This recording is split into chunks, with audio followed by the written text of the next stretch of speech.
Pull up a seat and motherfucking listen.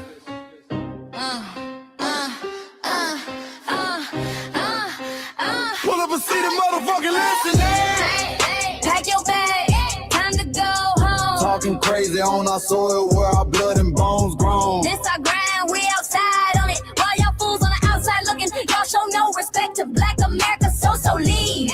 Y'all don't get it, so it's time to go home. Get the hell up out of America, take your disrespect and just fly on. Y'all don't get it, so it's time to go home. Get the hell up out of America, take your disrespect and just fly on. You landed on the tarmac, fresh off the boat. Talking about y'all building nothing, man, you choking on the note. My ancestors the reason that this country even breathes. Picked the cotton, built the White House, planted the seed. Jim Crow laws, redlined the map, we was the target. You think that struggle's a costume, man, you can't mark it. We fought the wars, we bled the blood, we died for our future's chance. And you come here and give our legacy a side eye while throwing shade on the guard. While you benefit from doors we kicked down with our last breath. Now you spit on the architects who stared down death. Disrespectful, that's disrespectful, ungrateful, a slap in the face to only people who gave a fuck. So let me show your ungrateful ass to the right place.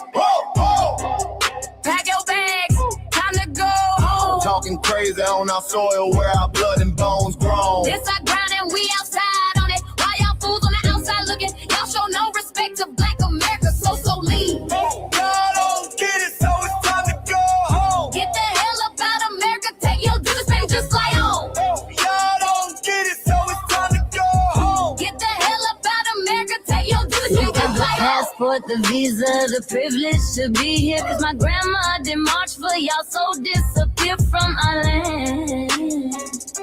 You cosplaying our pain.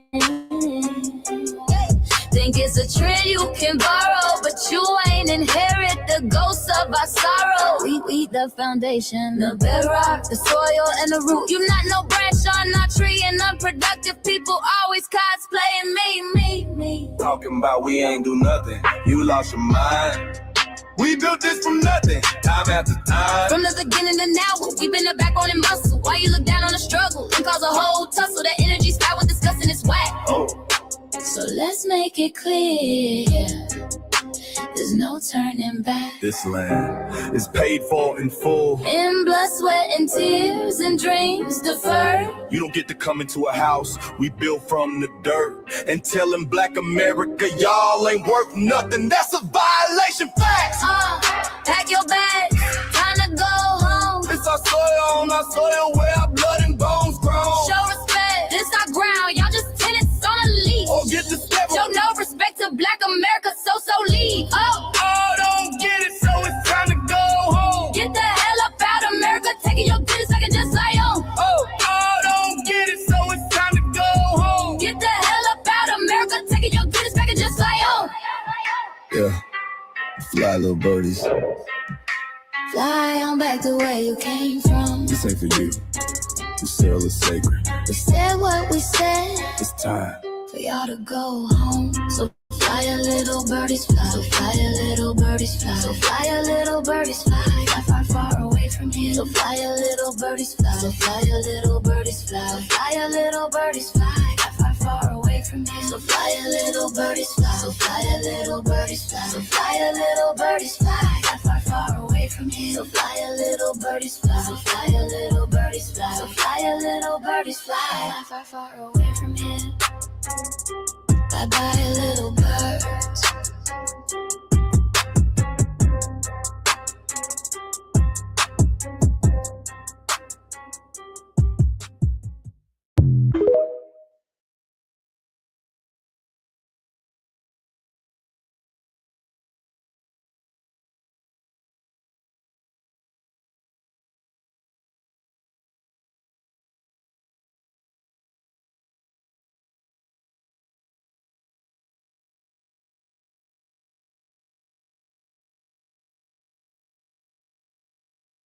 All viral.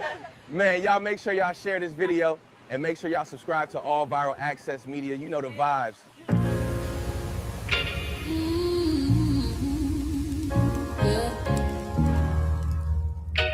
They thought we forgot, but we never forget.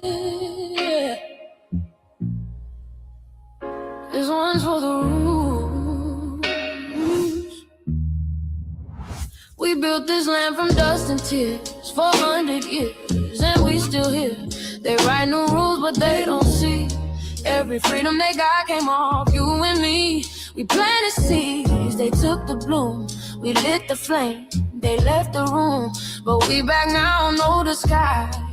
The spirits woke, we realize all we want is what we earn. That sweat and blood, yeah, that table turn. You can't buy culture, can't fake that fight. This is our day, this is our right. We happy. Say it loud, say it strong. We the heartbeat that's been here all along. Foundational Black Americans, stand tall. We ain't begging for nothing, we built that all. Born from pain and grace, you can see the truth written in our face. We the soul, the sound, to fight the flame. Foundational Black Americans, say our name. They love our rhythm, but they dodge our blues. Use our voice when it fits their news. They take our sound, but not our scars. We the backbone, we the stars. Now the veil is gone, the mask is clear. We see the game, we know it's here. No more silence, no more lies. We lift that flag and watch it rise. Rise up, rise up. We the ones that made this nation breathe. Our pain turn to power. Our roots are trees. We know worlds. It's rhythm and grace, and now we're reclaiming our rightful place. Can't copy courage, can't steal pain. You can't inherit soul by changing names. Our story ain't done, it's the revival. We guard the gate, it's about survival. We FBA, say it proud, say it loud. The world dances on what we vow. Foundational Black Americans. Still we stand, still we fight, still we demand.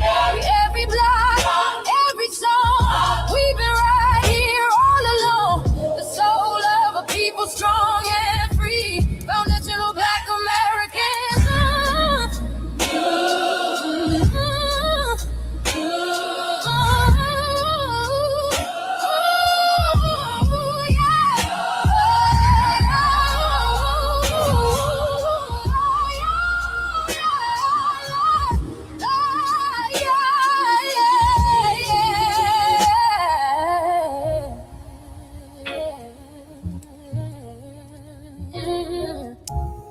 We the first, we the root, we the fire. Still rising, still here. Foundational Black American.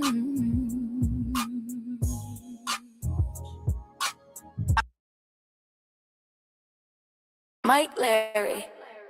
Now this shit here. It's what I see it. We're not fighting your battles. We're not carrying your fear.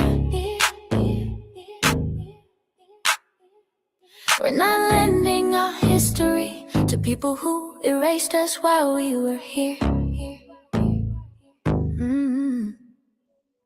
Just cause you're born here, don't make you FBA. That makes you a citizen, learn the difference today. This is lineage, not a look you can wear. Not a costume you borrow when it benefits you there. You used our culture like an access card, backstage pass, a straight facade. But now the mirror's in your face, no disguise. And you're uncomfortable looking truth in the eyes. We didn't leave our land to beg for a chance. We stayed, we fought, we took every advance. That's the separation, that's the line you cross. We paid the price, you learned the cost. You waving your flag on our soil, but fighting not to go back home.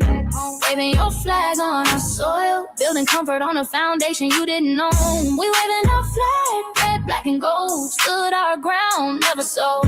You waving your flag on our soil, but scared to build what you claim you love. Our humor, our style, the way we move, the smoothness, the sound, the things we prove. Music we birth, language we shape, innovation forged under constant escape. Warrior spirit means stay and defend, not flee your land and rewrite the end. You call it success, but don't confuse the two. Ease came after what we went through. You abandoned your land and called it strategy. You wave that flag loud, but won't return to build your legacy. That contradiction tells the story for you.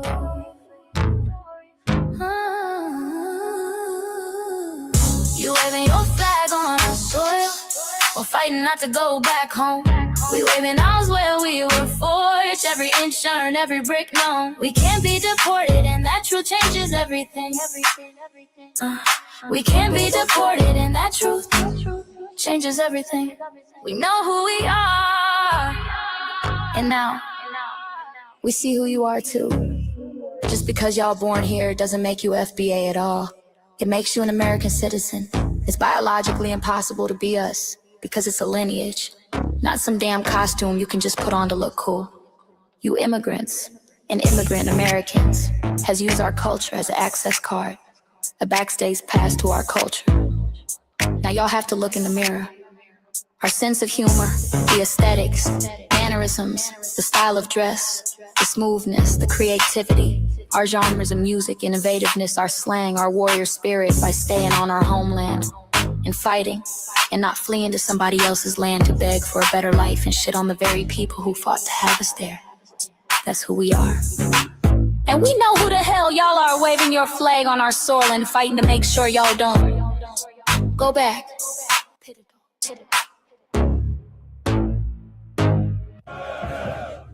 You can't leech off our culture anymore. Beat it!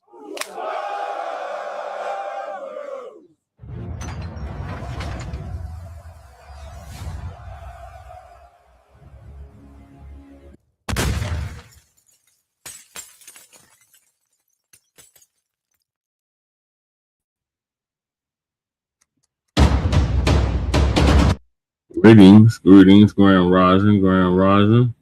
Sorry, running a little bit late. I lost my cue for some strange reason, but we're here.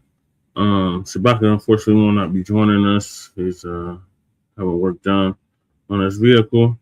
So this is season 11, episode 13 of Grand Rising with Shabaka and the Chase in conjunction with the Frontline Black News. And I am your host, Che and Krumah. I'm joined with my other host, Lady Che. And on the season 11, episode 13 of Grand Rising with Shabaka and the Chase in conjunction with the Frontline Black News, we'll be discussing several topics. The first one is Miss Ann wants police to go back to targeting only Black Americans. She doesn't like equal treatment. Everyone gets to be equally uncomfortable. Dear Black America, stop teaching other groups the ins and outs, all the ins and outs of our culture. Our sister Sonya Massey's killer gets 20 years behind bars after fatal police encounter. Sonya Massey's family reacts to Sean Grayson's sentence. Rowdy, Refugee, said this about Tariq's African trip. And Trump is bringing back mental institutions and asylums. What it means in 2026. We are based out of East Denver, North Aurora, Colorado. We get the news from a Frontline and Black First perspective. We are part of the new Blacc Media and also the signal boosters of the new Blacc Media. We have been around for 6 seasons now. Frontline Black News has been around for 6 seasons now and counting. We have several platforms that are a part of the Frontline campaign. Frontline Black News, the first one started back in 2021. And Shabaka's Black Experience Enhanced is based on the 50th anniversary of the founding of the original Black Panther Party for Self-Defense. It started on Blog Talk Radio back in 2016. And we have several platforms that are a part of the Frontline campaign. We have been around for 11 seasons now. Shabaka's Black Experience Enhanced covers the Black experience from the beginning of time until 10 minutes ago. It's also part of the Frontline campaign that's recently within the last 2 years moved from Blog Talk Radio to StreamYard. Please make sure you like and share the broadcast, family. Please join us on StreamYard, YouTube, Frontline Black News. The links to all of our channels are in the description, including Frontline Black News. Frontline Black News to my personal page, Jesse Parasika, H. and Krumah. Lady Chase channel, the RBA, the Revolutionary Agenda. Definitely make sure y'all sold to the Revolutionary Agenda. Lady Che be covering some very pertinent topics that we really need to be paying attention to. And then Jay Militant's channel, our cousin out the Bay Area. His channel link is also in the description. What's Cracking TV with Jay Militant. Our Mile High brother, Kukizi, usually does the intro track for the Frontline Black News. His link is also in the description. Breeze Omega, our brother out of Virginia, by way of New York. His channel description or link is also in the description. The Church of Black Power, brother out of Watts, California, who's now in Houston, Texas. His link is also in the description. And last but certainly not least, we got our young brother Black Truth United, who is just live going over the aborted fetuses hustle. Eugenics still in effect in 2026. He also created the B1 Rolodex, which is a modern day green book for B1, meaning Black first, and FBA, meaning Foundation of Black American owned businesses. And the link to submit a business is in the description. Also, the link to the Rolodex is in the description. And also, we have the petition for reparations, the change.org petition. That link is also in the description. I guess I could take this down now, but require Paul Birdsong to cease representing the Black Panther Party. He has since denounced being a part of the Black Panther Party now, changed it to the Black Lion Party. Then support Lady Che's GoFundMe. That link is also in the description. And we got the copyright disclaimer under Section 107 of the Copyright Act of 1976. Allowances made for fair use for purposes such as criticism, comment, teaching, scholarship, and research. And I do not own the rights to the music. And if you don't understand racism, white supremacy, what it is, and how it works, everything else you think you understand will only confuse you. In all 9 areas of human activity, and that's economics, education, entertainment, labor, law, politics, religion, sex, and war. Some say health and nutrition. And all 10 areas of human or people activity. And that was by Neely Fuller Jr., who transitioned exactly almost to the date a year ago. It'll be in a couple days at the age of 95. RIP, big rest in power to Neely Fuller Jr., ProduceJustice.com. And when you are a Black person or captured by any race soldier, you must never fuss, fight, or flee. Comply and defend yourself in court, also by Mr. Neely Fuller Jr. And last but certainly not least, we got racism, white supremacy is conscious and subconscious behavior to maintain white genetic survival, to prevent white genetic annihilation.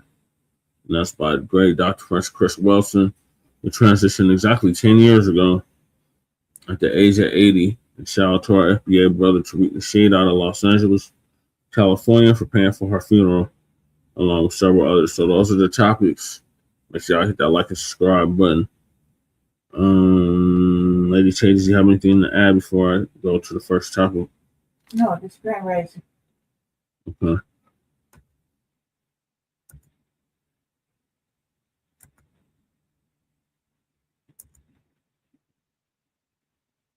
All right, so Uncle Phil will give us an update on this first topic, which is Miss Ann, meaning the white woman, wants to know why wants the police to go back to targeting us, opposed to them, with the latest murders in Minneapolis of white civilians. These crackers are losing their minds. So Uncle Phil's gonna give us an update on that.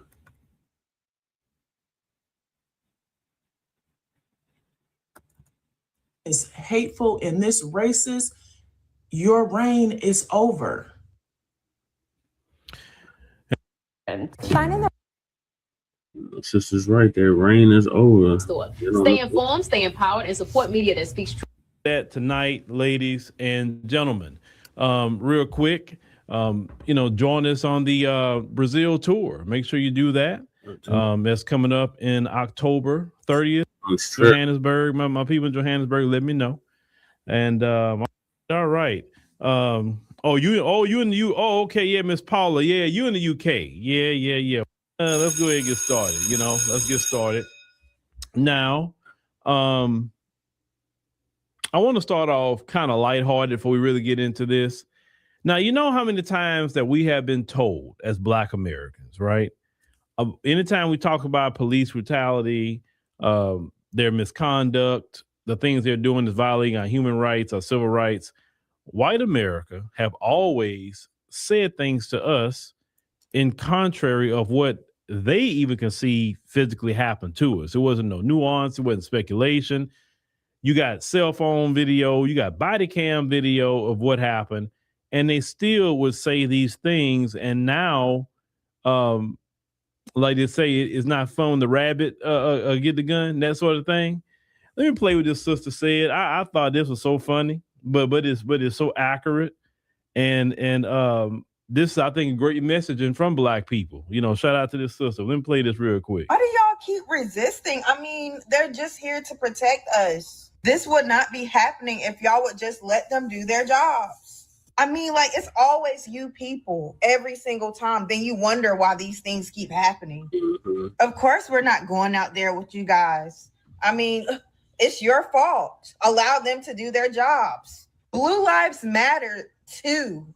I'm so tired of seeing them being in these positions because you guys keep resisting. I mean, come on. Hey, that's what they told us. So they don't like that kind of conversation, right? Mm-hmm. They don't like to hear that they should Renee Good should have just complied. Yeah. Or Alex Pretty should have just did follow lawful orders and he would still be here today. That they don't want to hear that. Mm-mm. They do not want to hear that. They want something done. they up here talking about Christy Nome that they want her gone. I'm like, wait. All of a sudden you want her gone? Yeah, all of a sudden. For what? All it took is two of y'all to lose your life, and now she got to go? Mm-hmm. That all y'all trying to turn against a woman? Yep. I'm like, what are you turning against her for? I mean, the police have been killing Black people. I never seen y'all run off a police chief, run off a mayor after two Black people lose their life. Nope. Black folks have to have an uprising to even get the police arrested. Yeah, they literally got to cause the city $1 billion worth of damage to get the police arrested. And because of what happened, y'all up here in Congress talking about y'all want to do an impeachment hearing on Christy Nome. See, right there though, right there alone, what I just said, let you know in their system how valuable they look at a white person. You want a person gone because of two people, not 20 people, not 30 people, two people. You don't care what they're doing to the people in the detention centers. You don't care about that. You just don't like you seen on camera two of your people get gunned down no different than Black people. Yeah. But you see how heads start rolling? This is why Black people are saying, white America, you got to fix this. Mm-hmm. That's why. Because if we go out there and they gun down two of our people, nobody going nowhere, nobody talking about no impeachment, nothing is going to happen. It is strategic for Black America to stay out of it. Yeah, it's just me and Lady Check. As long as y'all are controlling this system, you got to fix it. Period. It's really disgusting. To be honest with you, it's very disgusting. They, in real time, show you white supremacy. Listen, it is white supremacy when the life of them is worth more than anybody else. That's white supremacy. Everybody's life should matter at the same time, no matter who you are. Mm. But in this system, oh no, when it happens to them, something got to happen. Laws got to get changed when something happened to them. Mm. That is white supremacy all the way around. All the way around. And they don't want to admit it. And let me tell you something else, this argument about the liberals and all that. Let me tell you something. The white conservative, whatever he's doing is going to benefit the white liberal. Yeah. They're on the same team.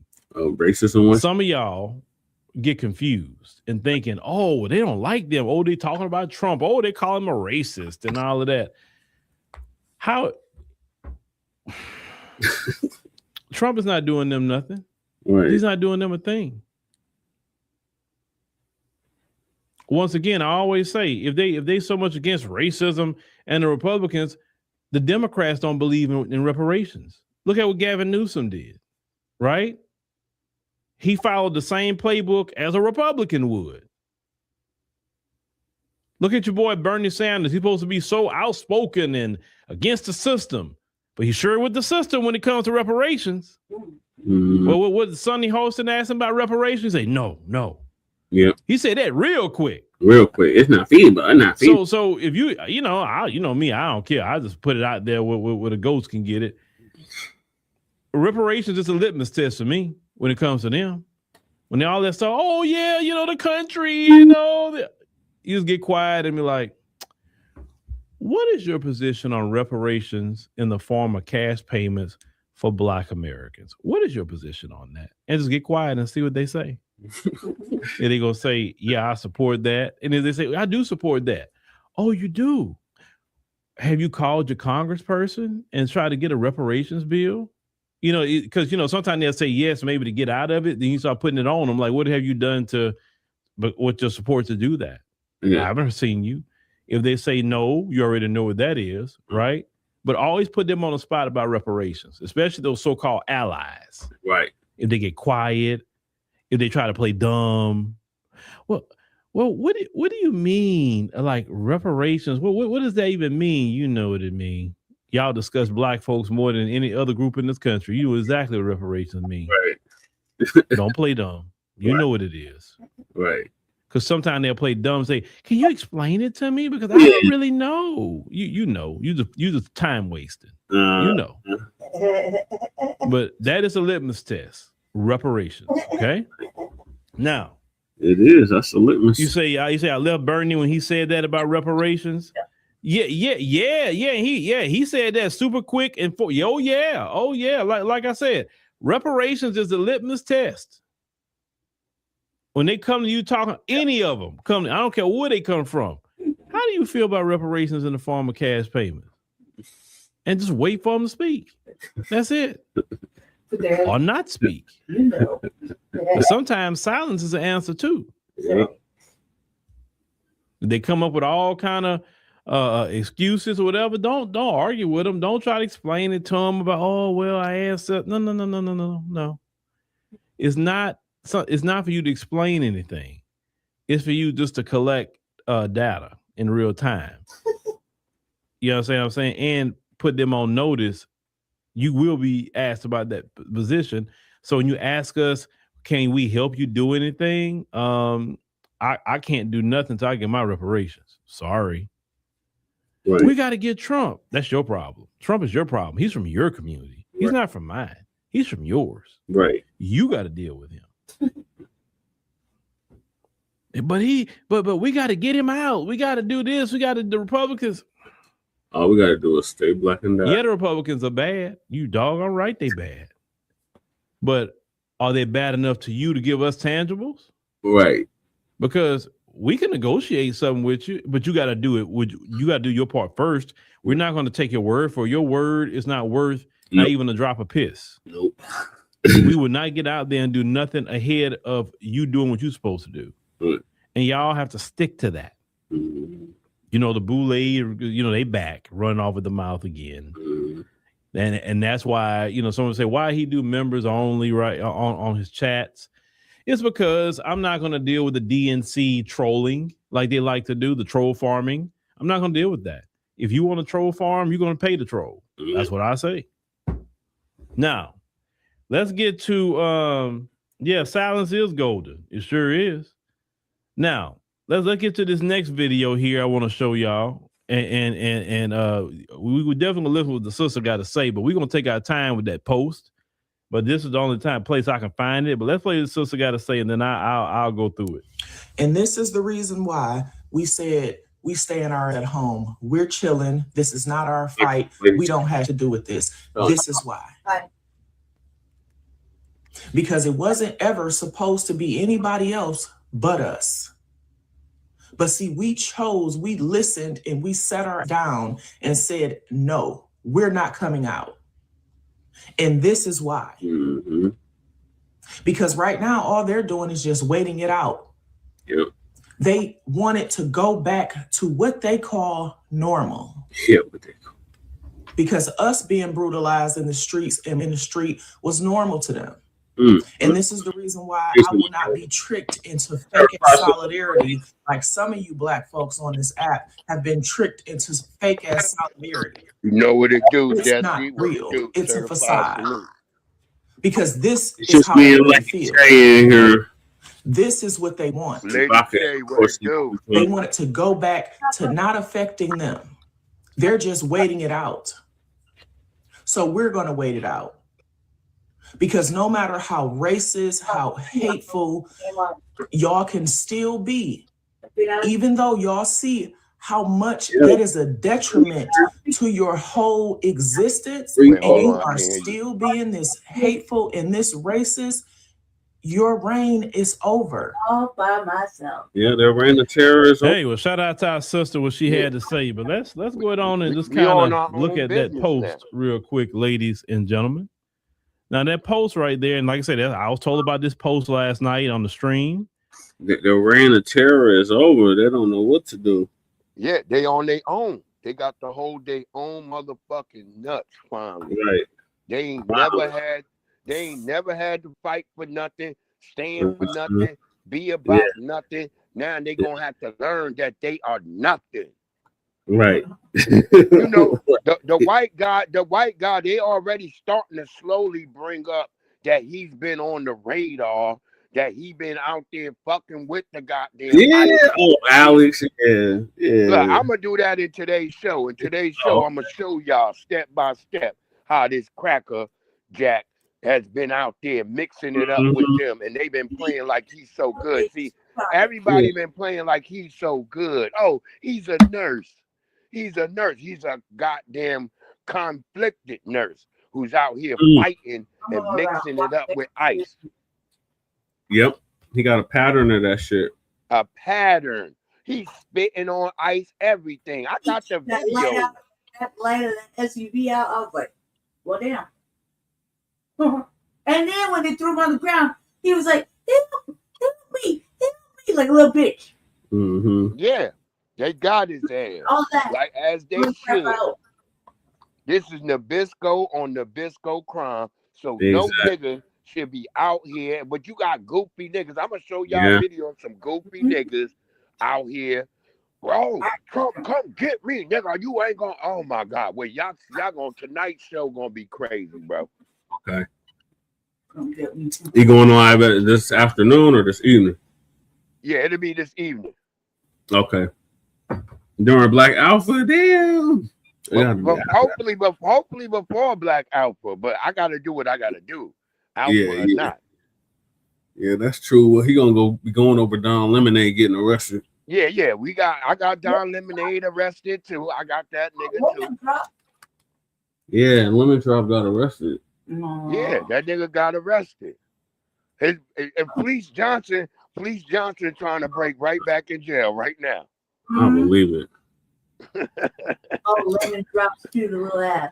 Like Police trying to get in there so he can get a piece of that black tail. Just the right complexion. About to get whooped on. Word up. Cause I'm tired of goofy niggas. Cause I had niggas coming on my page like, Bree, I've been good with Latinos. Been nice to me all my life. Yeah, I hate that shit. I hate whatever, nigga, to you. And one Mexican and one Latino don't mean shit to me. As a group. I said as a group, they've been nice to them motherfuckers. Right. But they've been singular in their love to us. Yeah. Yeah, we deal with the same shit out here in Colorado. Yeah, I'm done with hearing that bullshit. Nigga, singular, they're nice to us. But as a whole group, no, they're not. No, they're not. They hate us. They have a lot of anti-Black hatred. I know I got stabbed by the motherfuckers. They stabbed me 6 times in my back. Yeah. My man Wildman and his brother, both drastic, both got unalived by Latinos. So I don't want to hear shit about that type of stuff. I don't hate, but I don't love them niggas. That's not happening in my book. Right. They damn sure don't love your black ass. You know that. That's for sure. They don't give a damn about us. That's why we call them Mexicans. The Mexicans, we call them Mexicans. They mess everything up. Yeah, Mexicans, Hondurans. Yeah. Well, if you call a Honduran a Mexican, they'll try to cuss you out. Yeah, or Ecuadorian or Honduran, all them niggas tripping. They always delineating against each other. But then we say we delineating everybody. Oh, you niggas is wrong. All you niggas is from Africa. Yeah, causing the vision within the black community. They're spreading hate. What? I think you're projecting, is what I think. Divisive, racist, and causing division. Yeah, we divisive. We all types of shit going on. I don't even think they know our name. They just got all kind of words for it. Right. So getting back to the video, these crackers don't know what to do. So the sister just said their reign is over. So let's see what Still got to say about that. It says, can we just go back to regular police?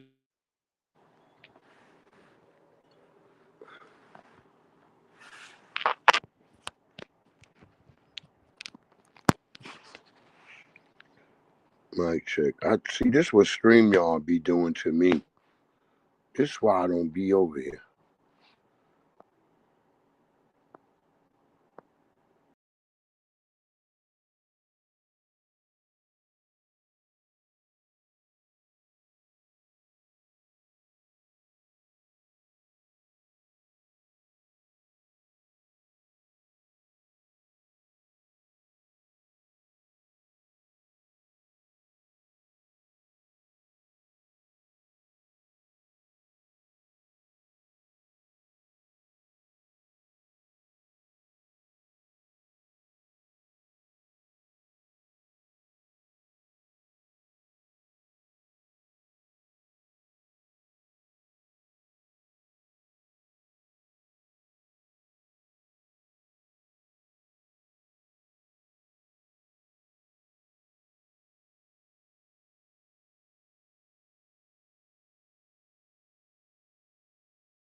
All right, I'm back. We're back. Damn, hotspot died.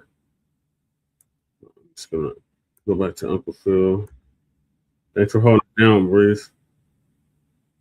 Oh, he's on another device. Something right. Y'all hear me? Yeah, we can hear you now. Yeah, see, that's what StreamYard be doing to me over on this side of the block. The same way it be doing people on Restream. What did it do? It kicks you out? Yeah, it just be locking out the sound. After I talked, it was like I put it on pause. The next thing you know, and I couldn't hear shit. Oh, damn. Yeah, my hotspot died too, so I couldn't hear anything anyway. Cause it's fucking. I mean, StreamYard, them bastards. Yeah, they charging too much for this shit. Mm-hmm.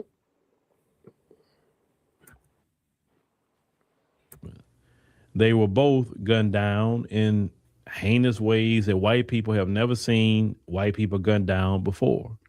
They have never experienced that kind of brutality on camera by law enforcement. Because I'll never forget years ago when Tanya, now if you don't know her, Tanya used to be on our radio show. She was a white American lady that was on our show. She had black children, but she would always give the game. Oh yeah, he said that white bitch on her.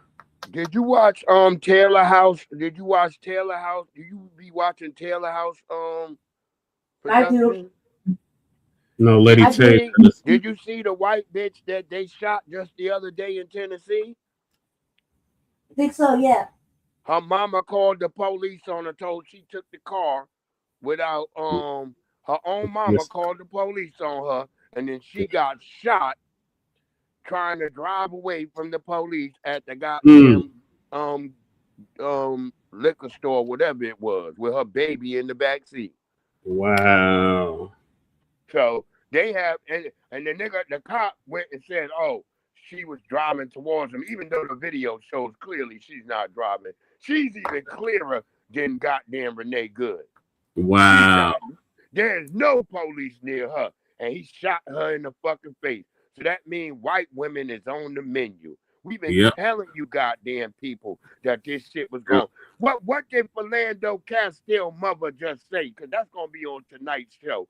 That's the first thing I'm starting out is with Philando Castile mother, when she say it's going to come for you and you and you and all y'all next. And sure enough, if that woman wasn't telling the goddamn truth.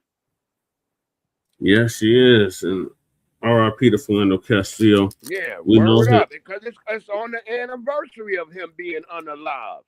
Wow. And we know his cousin, too. Shout out, Matt. We know his cousin. He stay out here. We got a cousin. So, Matt, are you subscribed to me, Matt? Come on over there, man. We only need like 6 or 5 more niggas. I don't know. YouTube be like fucking with the numbers. Yeah. If your father was Ron O'Neal. My daddy, look. That I look like my daddy? Yeah. Who's your daddy? Yeah. Ron O'Neal? Now, you know Ron O'Neal, right? Yeah. They won. We won these niggas, man. We won these niggas. That motherfucker look just like me. Max said he subscribed to your channel, Bree, so you should. Oh, he did? Okay, my brother. All right. Hey, chat. Other people. Make sure y'all. Some other niggas. We only make sure y'all sub to his channel. He's like 3 away from 1,000 or something. Yeah, we like 5 or whatever, somewhere from 1,000. We just need like. Call Ron O'Neal white looking motherfucker. Yeah, but they shot that, and that's why I said Philando Castile mother, she put it out there and said that this shit was gonna happen. She's like, my baby had the Twin Cities tattooed on his body, and y'all didn't give a damn about him. And it's gonna come and get all of you motherfuckers. And the crackers didn't even give a damn. No, they didn't. Now, and here we are in 2026, right now. Exactly. Right now. It's exactly 10 years later. Damn, for sure, brother. For fucking sure. Shout out to MD20. I saw y'all niggas over there talking last night. Oh, yeah. I was too tired. I sent a like. I put a like in the chat, but I was too tired. Oh, yeah, okay. Yeah, them niggas is off the chain over there. They really is on some conservatives. I'm still over here shoveling motherfucking snow, unbeknownst to most niggas. Oh, okay. Yeah, y'all still under a deep freeze. Hell yeah. On top, this shit is ice. Underneath, it's all fluffy snow. But you got to break the fucking top of this shit like a hard ass egg. Like you're trying to break a damn ostrich egg out this. Mm-hmm. Damn. And any nigga who broke an ostrich egg, you know that shit is hard to break an ostrich egg, nigga. You need like a hammer, a chisel, or maybe a drill, nigga, to get through an ostrich egg. Yeah. Definitely. Go ahead, bro. Right. So, I'm going to go back to Uncle Phil. About how white Americans feel about things, because they didn't like her because of it. So she was always giving game. And I'll never forget what she said about the police. And that's why that lady made that comment. She said that white Americans believe that the police are there to keep black people in line. That's why they call for any little thing, because they feel like that's their particular protection and service to handle and deal with black people. Right there. Okay. So if you have the mindset that the police are there to keep black people in line and to serve you, right? Serve you on your beck and call whenever you need something, no matter how ridiculous it is. Now imagine with that mindset and then looking at Renee Good. That messed with your mind, because wait a minute, they supposed to be serving us. They don't supposed to be shooting us down.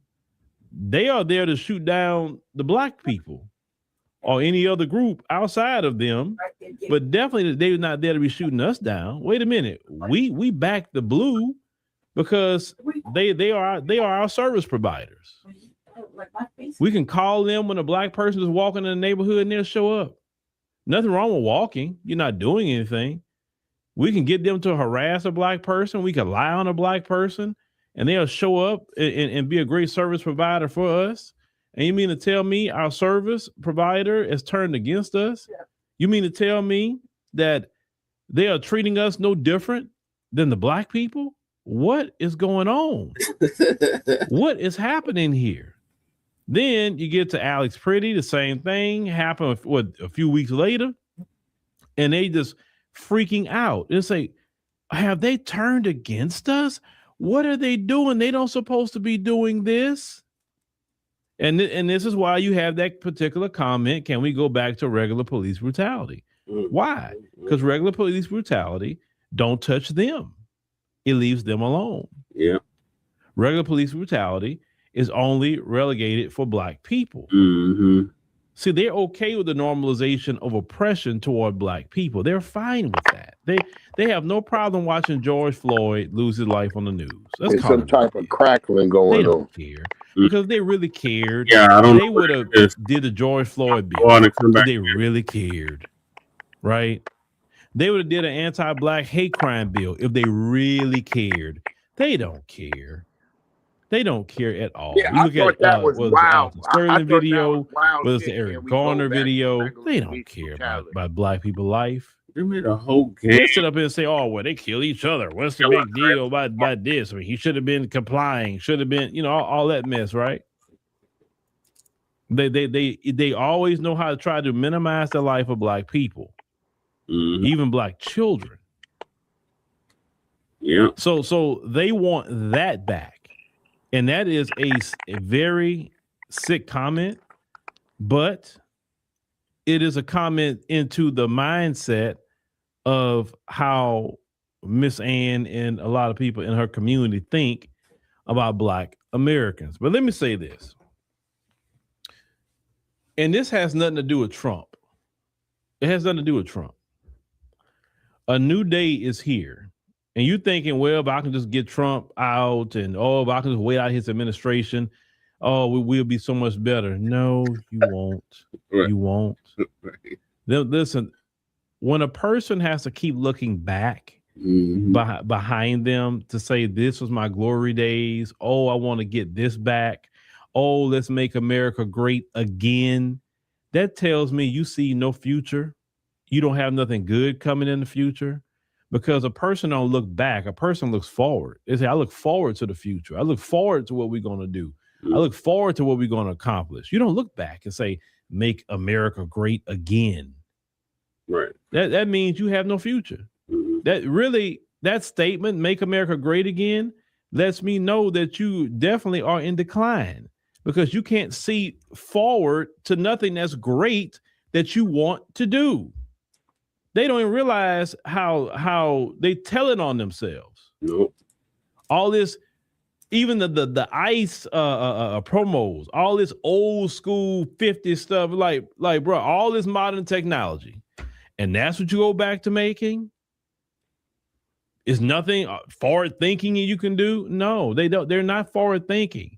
All this mess they're doing is to try to reverse back to a time period they felt that was good for them. but you know you are in decline and you are utterly defeated when you got to keep looking back. You can't live back here. You can only live up here. Well, what did it say? When you have a vision, that vision is something that you look forward. A vision is not backwards. And what's happening to them, they're spiraling out of control. They're spiraling. They're crashing out. They don't know what to do. They're not happy. Listen, even Republicans aren't happy. And they got everything. And they're not happy. Why? They thought Trump was going to be their saving grace. They thought Trump was going to just, I don't know why I mean, some people, you don't have to be a mathematician to figure out the simple math. If you take that conservative number they keep been throwing out for years, well, there's 11 million illegal immigrants. Okay, let's go with that number they've been throwing out. It's way more than that. Let's go with that number they keep throwing out. There's not enough ICE agents to get 11 million people. There's not enough. Obama didn't even deport 11 million people. He deported a lot, but he didn't deport 11 million people. And they say Obama deported the most out of everybody. And he still didn't get 11 million people out of this country. So how Trump is going to do it? There's not enough ICE agents to do it. It's a numbers game. Numbers, you know what I'm saying? I mean, now they try to create conditions for them to self-deport, make them afraid and all of that. So if you get them to self-deport, then you ain't gonna have to do the work. But they're not gonna get everybody. And that's what them folks don't even realize. They're not getting everybody. Let me tell you something, folks. The days of, you got some enclaves in some states and all of that. That's fine. If you have that idea, you want the 50s again or whatever, my suggestion, because I'm just trying to help you out. My suggestion would be go to those states like Maine and Vermont and Montana, all those places that's like, about 80, 90%, your community, build a life there. Because when it comes to the big cities and all these different places like that, you're done. And it's not going to reverse. If you want an all white things, okay, I'm not against you. I'm really not against you when you want that. But you're not going to get that in Houston, Dallas, Atlanta, New Orleans, Charlotte, Orlando, like Chicago. You definitely ain't getting in Detroit. You know what I'm saying? You're not going to get it in Philly. You're definitely not going to get it in LA. There's a lot of Hispanics there, more than black people. All these major cities, you're not going to get it in Vegas. All the major cities, you're done. Now, you can go to the smaller cities if you like and have your enclaves. That's fine. But you're done in the big cities. And see, they want to be back in the big. They like the big city, too, because they like the convenience. But they don't like that they're a lot of times in the minority in a lot of these big cities. They don't like that. Why they don't like it? Because what they have done to other people. That's why they don't like it. Now, let's go back to what that sister was. Give me a second. And this is the reason why we said we stay in our at home. We're chilling. This is not our fight. We don't have to do with this. This is why. Because it wasn't ever supposed to be anybody else but us. But see, we listened and we set our down and said, no, we're not coming out. And this is why. America needs us to be in a chaotic state. I think I talked about this yesterday. They need us to be in a chaotic state. They need us to be angry. They need us to be crashing out. They don't need us productive. They don't need us thinking. They don't need us at peace. Because when you're at peace, when you're being productive, when you're thinking, when you're educating yourself, guess what? You're going to become a better person, and we're going to become a better people. And the way you keep us from doing that is keep us in a chaotic state. If it makes sense, right? So that's not good for them to have us in the house. When we in our house, we're peaceful. We're not dealing with them. That's number one. You're not dealing with their racism. You're not dealing with their police. you're not dealing with nothing because you're in the comfort of your own home. A lot of us are wising up and we're cooking more at home, saving a lot of our money, and the food's so much better at home anyway. I don't know how our people got away from cooking.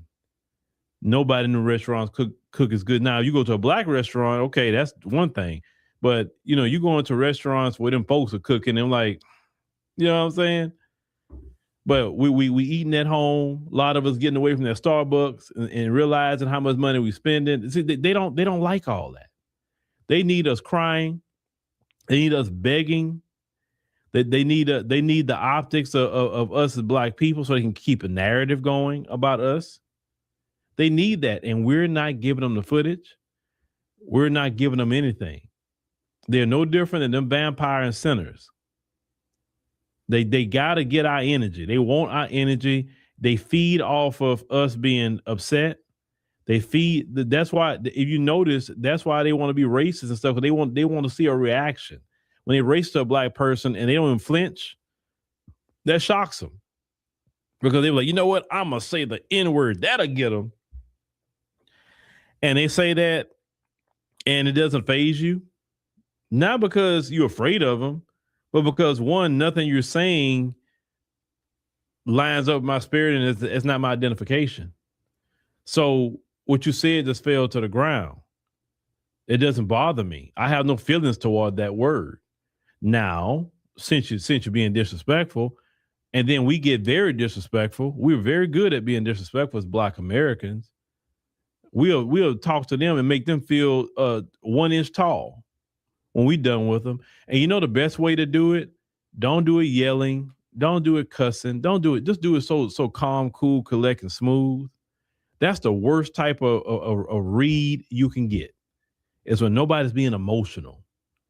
I'm a firm believer of you have to be cold and calculating when you're dealing with people like that. You don't get emotional. Don't ever get emotional. You don't let them see your emotions for no reason.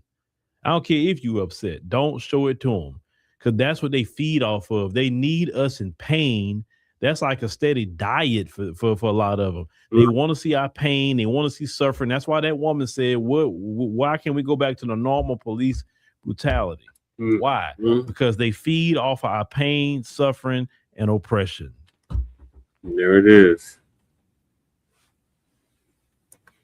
Yes, calm roasting. Calm. Don't ever get upset. Don't ever show them any kind of emotion. You stay emotionless. When you stay emotionless, it shows that I don't care.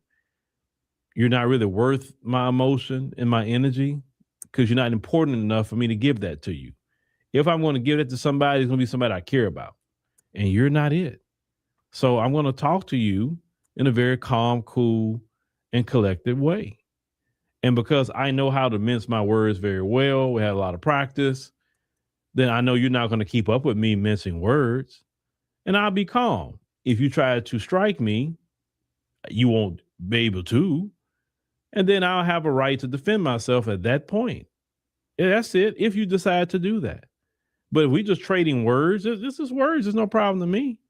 Matter of fact, I'm not one to go start fights to nobody. I believe in peace. I walk away. I'll let you be right and walk away, because that's always a smarter thing to do. I believe in that. I've always believed in that. You're not weak for saying, I don't want that. I don't want to battle you right now, because it's just not worth it. I got way more to lose. And I tell you what, when you got a lot to lose, you're not really trying to get into it where people don't have nothing to lose. It's like, look, let them be right and walk off.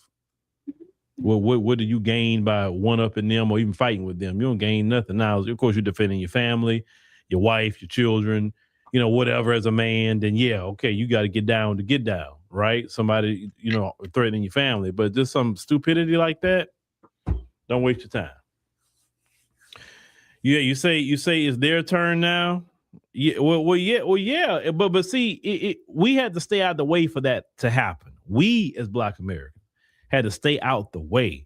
See, we was getting our own way. See, and people like Boulay Martin and them, they're upset. They're upset because they make money off of our pain and suffering. Yeah. They go around all these conferences and all government contracts and And all these organizations, they do this all the time to be getting money. I'm gonna be speaking about black people. And see, right now, they don't know how to really speak on black people because they're so out of touch. They're out of touch. And when you're out of touch, what are you gonna do? You don't know the pulse of black people. If you're smart, you would find out the pulse of black people. Well, if you was actually in the know, you would actually know why black people are sitting in the house. You wouldn't be trying to get on your platform and trying to gaslight people, right? It is not our job, period, to go out there and do a thing. We've done enough for free for years for these other groups, and definitely for white America. We fought wars for you. And look at how, listen, our brothers, I never forget them photos I saw. Oh man, them photos. Coming home from World War I, and then they put them, gotta say it, in a certain way. They took their life, and the way they would take our lives back then. They would take their life in a military uniform. They just got back from fighting World War I and even World War II. And they was taking their lives in a military uniform. They have been the most disrespectful and heinous people to black Americans. We didn't go start no wars with no country. None. We didn't go start nothing with the Vietnamese. We didn't go start nothing with the Koreans, the Filipinos. We didn't go start nothing with nobody. Yeah, black America always been there to assist them. Had our people in the military, they couldn't even eat in the same area with them. Like, how do you have a military where you say, well, we segregated? Okay, on the battlefield, you're not going to be segregated, right? Like, oh, okay, the white soldiers over here, the black soldiers over there. I think that was the dumbest thing ever, was that. How you going? It's like having a football team, and you're like, okay, the black players over here, the white players over there. I'm like, well, you do know in the game, everybody got to move together, right? And how did you win any war fighting like that? That doesn't make sense. But with them, in the cultural aspect, it defies logical reasoning. It don't make sense. It's more so I'm white and I say so, and that's not based in reality. That's not based in common sense. It's not based in any of that. Okay, Martia Lag says, our dear ancestor Neely Fuller Jr. told us that the folks have to keep us doing something silly and unproductive. 100%. 100% facts. Yeah. As long as you out there doing something silly, as long as you out there harming yourself, if you out there just having babies, and whether you're male or female, and not producing no family, why you think they prop up the shenanigans of Cardi B? Let's use that. They'll prop her up and put her in your face. Cardi B out here, still married, not divorced yet going, while a married woman going to lay up with a NFL player, got pregnant with that one. And what would that woman say? I think Selena Powell came out saying that old boy couldn't even sign a birth certificate because she's still legally married to Offset. That's usually how it goes. If your wife get pregnant by another dude, that person can't even sign a birth certificate because it's presumably yours, right? I mean, but this is the type of people they want you to they want to give to you and want you to prop up. Is that's what they want. They want to present the worst of the worst and keep us like I said, being silly and unproductive. When you're sitting in the house, right? And you can be in the house chilling, listening to music. Hope you listen to Soraya if you listen to some music. But they want you chilling. They want you online doing stupid stuff, propping up, content that hates black men, hates black women. I be honest with you, if I hear a video and I cut it off quick, well, let me tell you why I don't like black men. Cut off. Well, let me tell you why I don't like these black women. Cut off. I don't want to hear that. Man, I'm going to block you. You know why? Because it's silly. And you're doing propaganda at that point. We are not at that stage. If you don't like somebody, go do what you got to do. Whoever you're going to be with, that's your business. You ain't got to come online and tell the world about what we going to do about it. If you don't like somebody, you don't like them. That's your business. Go do you. I don't want to hear it. We got way too much stuff that we trying to do as a community. We can't do anything community with people that hate the other parts of the community. You can't do that. And part of it is not feeding ourselves that kind of mess. What that kind of content benefits in the end of the day? It benefits the folks. Because if you hate black women and you just can't stand them, then who you gonna turn who you gonna turn to in the community? There's no other woman that you could turn to as a collective. You can't go to Hispanic women, Asian women, white women. You may have some individually that you have. It could even be your family, right? But realistically, the only woman that you can have community with, we talk about our issues, would be the sisters. Same thing about when it comes to the brothers. If you got a hatred for the brothers, then what other men going to have a community with you? None. Well, even if you married somebody else, you still not going to have the same community like that. You have a personal relationship, but it's not the community aspect. It's just not there. It's not the same culture. So you don't feed yourself that. Engage in that behavior and all that. And like I said, but the good thing about it, because I remember the heyday of that, the good thing about all of that is that's very niche now. People not really ingesting that. Black people are more so focused on what we do in this community now. We're looking at our politics. We having fun and having a good time. Don't get me wrong. We all like ratchet stuff sometimes. Yeah, some of us, we'll get into that. But that's not what we focus on 24/7, right? When we got craziness going on. But I'm going to say this much, what we are doing. And I thought about this, I think this morning. I was going to the gym this morning. And I thought about, we are finally in the position right now, like the Asians. And hear me out when I talk about the Asians. The Asians don't get involved in Democrat, Republican fights. They're not involved in fighting this, fighting that, going through turmoil, not in protest. The Asians are staying to themselves. They're not worried about nobody but Asians, and they building something. And we are, at least from what I'm seeing, for the first time, doing the same thing. We're not involved in a Democrat, Republican fights. We're not out there in the middle of no protests. We are staying out the way, and we more at peace. A lot of us are building things. A lot of us are practicing self-care. A lot of us are expanding and opening businesses. Like I seen this one sister was talking about how she got let go from her job, and she ended up learning AI, and now AI helps her make a lot of money, and she worked for herself. A lot of our people are working for themselves now because they were fired from their plantation. And if we wasn't staying out the way, we would be still trying to stay in this particular system.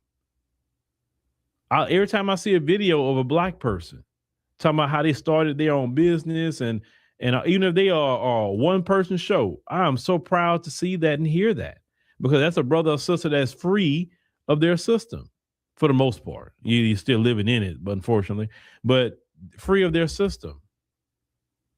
How you get free of their system if you're still stuck in it, working for them all the time?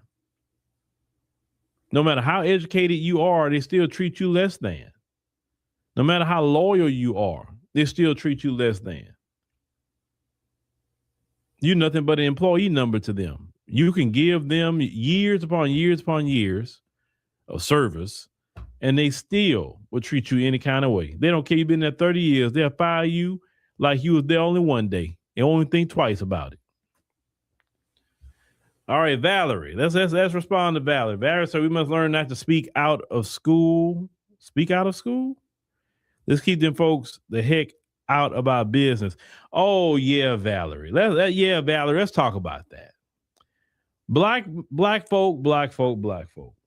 Valerie is right. Basically, you talk too much. You tell everything. Let me teach you some the rules I live by, okay? And it's helped me. It's greatly helped me, so I want to help you. Number one, you do not discuss your plans publicly on anything that's considered public. a social media platform, with coworkers, anybody that's considered in the public. You do not discuss future plans or anything like that. You keep your plans to the hip. Let people see the fruit of what you've done and let them talk about it when you do it. But in the process or in the thought process or anything you're doing, you don't tell nobody anything. You keep it in here, and shut your mouth. Black folks have to learn to be quiet. You talk way too much about your plans and what you're going to do. That is a fatal flaw for a lot of you. Do you know why I say that? Do you know you create enemies by opening your mouth that you would have never had? See, Valerie got a good point here. You create enemies that you'd have never had if you'd have kept your mouth shut. You created haters literally because you opened your mouth, because some people can't even fathom accomplishing what you talked about. And because some people in life it's a choice, choose to be failures, they rather get mad at you. If you'd have never opened your mouth, you wouldn't even had that come your way. Now, if you accomplish something and get haters, hey, they will let them hate then. But don't bring it to you. Another reason, especially with the folks, they hear your plans. They already started. They're going to lay things in place to sabotage you because you opened your mouth. Keep your mouth shut and you won't deal with haters and you won't deal with sabotage. That's number one. Number two, you don't talk about money with nobody. You don't talk about any money you're getting, any money you have. I don't care if you are broke. You don't talk about that either. Keep your money to yourself, whatever that may be. And when you get money, don't show you have money. Don't go out there and go get some car and people assume, oh, he got money. No, you be low key. You get something regular. Don't get a bunch of flashy jewelry. Now, of course, there's events you're going to go to and that's a place for that. But when it's a place for that, you're around people that's got the same. So it's nothing. It's normal. But everyday life, you don't be flashy like that. Keep with a normal looking life. Don't be flashy. Remember the reason why you don't be flashy and talk about money. You keep scammers away from you. You keep away family members that's going to call you and ask you for money. Right? Well, man, shoot, you doing good, man. I see you online, and because you posting everything, man. I saw you got your new G-Wagon, and man, you got this big old house now, man. Shoot, look, I got this idea, man. Can you give me 10,000? I know you got it. I mean, because I looked at that house, and that house is worth 1.2 million. So I know you got it. Come on, man. You know. Do you deal with that? Those family members, they all get rich quick schemes, scammers that can come your way. People that want to rob you. They'd have never known about nothing you had until you posted it on social media. Don't post your car. I don't care if you get the dream car you want. Don't post that car online. Don't post your house online to nobody, because let me tell you what happens with that too. People start speaking ill and curses on your stuff because you opened your mouth. You don't have to show everybody everything. If you got that big house you wanted, God bless you. If that's you and your wife, that's you and your wife's business. Don't you gotta tell nobody nothing. Now, people come to your house, they see it, okay, cool. But you're not posting online. You go on vacation or something like that. You want to post the pictures? Do that after you get home. Don't do it during. Because people hate on you for that too. Because some people get mad, they can't go on vacation like you. And they get pissed off. Yep. On social media, if you got a private social media. You're giving good advice. But I'm not in the clip there. Sorry I ran long. I was trying to get some breakfast in before we continue the show. Lady Chill, what are your thoughts? Miss Ann wants police to go back to targeting only Black Americans. I'm sure she does. I'm sure she does. But it's their turn right now. And I'm here for all of it. Right. You know, it would be really nice if we catch the ones that are get caught lacking. They really did something to us. That'd be a rip. Right. Hey, is Breeze still in here? Yeah, he's still here. Breeze. It's just muted. Oh. Yeah, I'm still here. Breeze. I started watching. I was watching Fallout. Oh yeah, you started watching Fallout. Yeah, so you see I that got shit. through the first season. It's like I can't like keep the motherfucking plot straight. That's all over the place. Yeah, because it's like the video game. It's just crazy. Yeah. And I was like, God damn, like I'm in the second season now, but yeah, when you get to that second season and they start off with the brother when he becomes the nigga that's the black dude, when his daddy is out there making inventions and it's a crazy Mexican that come into the town and blow up the damn town and he got to put his son in the damn refrigerator so he can survive. That's the crazy shit right there. And I was like, look at that shit right there. The only brother in the whole. He's like the only brother in the show, right? And yeah. He's like the only nigga. It's other niggas mixed out throughout the area, but they all swirling. They swirling and shit. Yeah. Oh, and a sister. He the only nigga that came from a black daddy and a black mama. Everybody else swirling. Like sisters in there, you know. I just wanted to tell you that. That's it. I don't care about these. I want them to be recognized as agitators, though. You know, like right. White people as agitators, and I think they heard me because they mentioned it on the news. I was like, "See, you motherfuckers be listening to what I was talking about." And they said I'm a villain, but it is true. I'm a villain. But listen, but I was like, I recommend you still don't take your black ass out there. Right. The more you stay inside. And welcome to Black Vacation too, y'all motherfuckers are hella late. But I mean we're talking like 3 years late. But welcome. Keep your feet up. Don't go out there. And the less they see us, the less they can blame on us. Have you been watching? They blame shit on us. Instead they're stealing our words, like foundational and I don't know what else. You know, we just watched something I was watching by myself. I think I was watching a news program.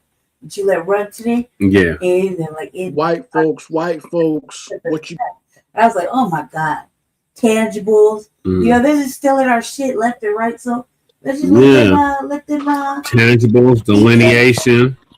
Yeah, let them. Let them marinate in mayonnaise. Let them sit over there. Just get nothing popping. Right. When we wasn't around them. That's why they show you that in Fallout. They just trapped in the 50s and shit. That's why I tell niggas, pay attention. White people mind has always been in the 50s.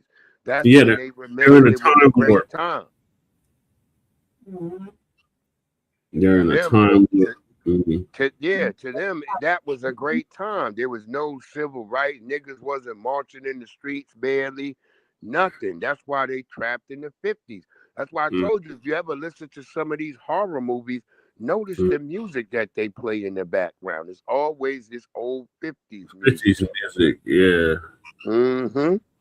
That's why I say you can't let these people get under your skin. Look, I admit, sometimes I let them get under my skin. I did fuck up, and I had to go back and look at those times, and I revisited in my mind. I'm like, yeah, I should have just not said nothing. Because they were constantly trying to get me to say something. And then I realized that. I was like, yeah, that's what happened. They were constantly trying to poke at the bear. And I should have just stayed in hibernation the entire fucking time. See, when I was in hibernation, they was always scared. They was always asking, are you okay? Yeah. Are you okay? They was always like that all the time when I didn't talk to no fucking body. And that's what I realized. You got to stay like that and let them be feeling like that. Because like I said, with my last job, I said the white bitch was talking about, oh, we always had to walk around eggshells around him. Why you have to walk on eggshells, bitch? Because I wasn't Right. talking to you?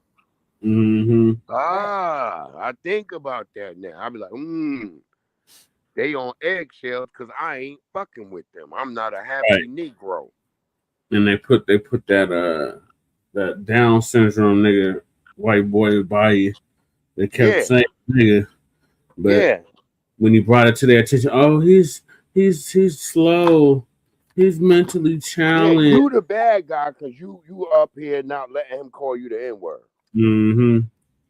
So that's what I realized. I was like, all right. Really not our fault. We can't help it. I mean, the shit's just like every time it's like a fresh wound that you put a Band-Aid on, try to heal it shit. Got a little Neosporin on it, as soon as it starts to get that good healing in, so they come around and fucking We around. just gotta walk around like that nigga from Fist of the North Star with all them scratches and wounds on us. That's how we supposed to look. Like that nigga, Ken. Yeah. We supposed to be like, fuck it, nigga. If you fuck with me, nigga, bust your ass, and that's it. That's it. Right. All right. So moving along, our brother Chris Crazy House is going to double down and triple down on this last topic. Anybody can get it. That's right. So you Nabiscos are not exempt. Mm-mm. In fact, now shout out to Mad Black TV. Yes. What you gonna do? What you gonna do when they come for the most toxic black man? White folks, what you gonna do? What you gonna do when they come for you? What's good, everybody? It's your brother Mad Blacc, the most dangerous and the most toxic black man on the internet. The brother who told you that when Donald Trump got elected, it was going to get real hot and real uncomfortable for everybody. Yeah. But you didn't listen, and now your white men and white women are getting shot down in the street. Yeah. And I am black up in your face again with some more pro-black commentary. Everyone knows by now that the government Gestapo group, ICE, has shot a white male, and I believe his name was Alex Preddy. And he basically was going up to the ICE patrol and trying to film them with his phone. And they took his ass down and popped him a couple of times, not just once. They made sure that it seemed like they almost emptied the clip on his ass. And, I'll say this, I'll say to Alex Preddy's family, I'm sorry, and I send you my condolences, but I'll tell you this, it is nothing new. As a black man living here in America, this is nothing new at all. I've been seeing stuff like this since I was a small child. Right. Okay. And I'm getting up there into my 50s, and I've seen this happen to black people several times a year with the police or with one of these vigilantes who thinks that they are the police of black people. Right? They still think in their minds that, black people are still their slaves and black people have to present their freedom papers. Yeah. That's how white people are getting treated now, and other groups are getting treated now by ICE. I've even seen that on the news where they have to show their paperwork to show that they are actually citizens of the United States when ICE is involved. This is what black people have been going through since forever, since the time that we've been here in the United States. It didn't matter whether you were actually a chattel slave or if you were a free black person living here in America, you went through this. Yeah. And we've been going through this for generations now. And now everyone else is starting to feel the pain of that, thanks to the tangerine that's in the White House right now. And if there is any positive thing that has come from his presidency, that is it. Okay, that is the only positive thing I can say that came from his presidency, is that everyone is equally uncomfortable right now. Okay, and someone will say like, well, Mad Blacc, how can you say that this is positive? I can say it's positive because for too long it has been only certain groups of people suffering under this oppressive government. Yeah, everybody. And usually it's black people. And black people Black Americans have been suffering in a way that is absolutely ridiculous, where we have the full force of the United States government, the full force of the United States media, and the full force of United States, both medical and technological forces, all working against us. Okay. And now everyone else is starting to feel the same way.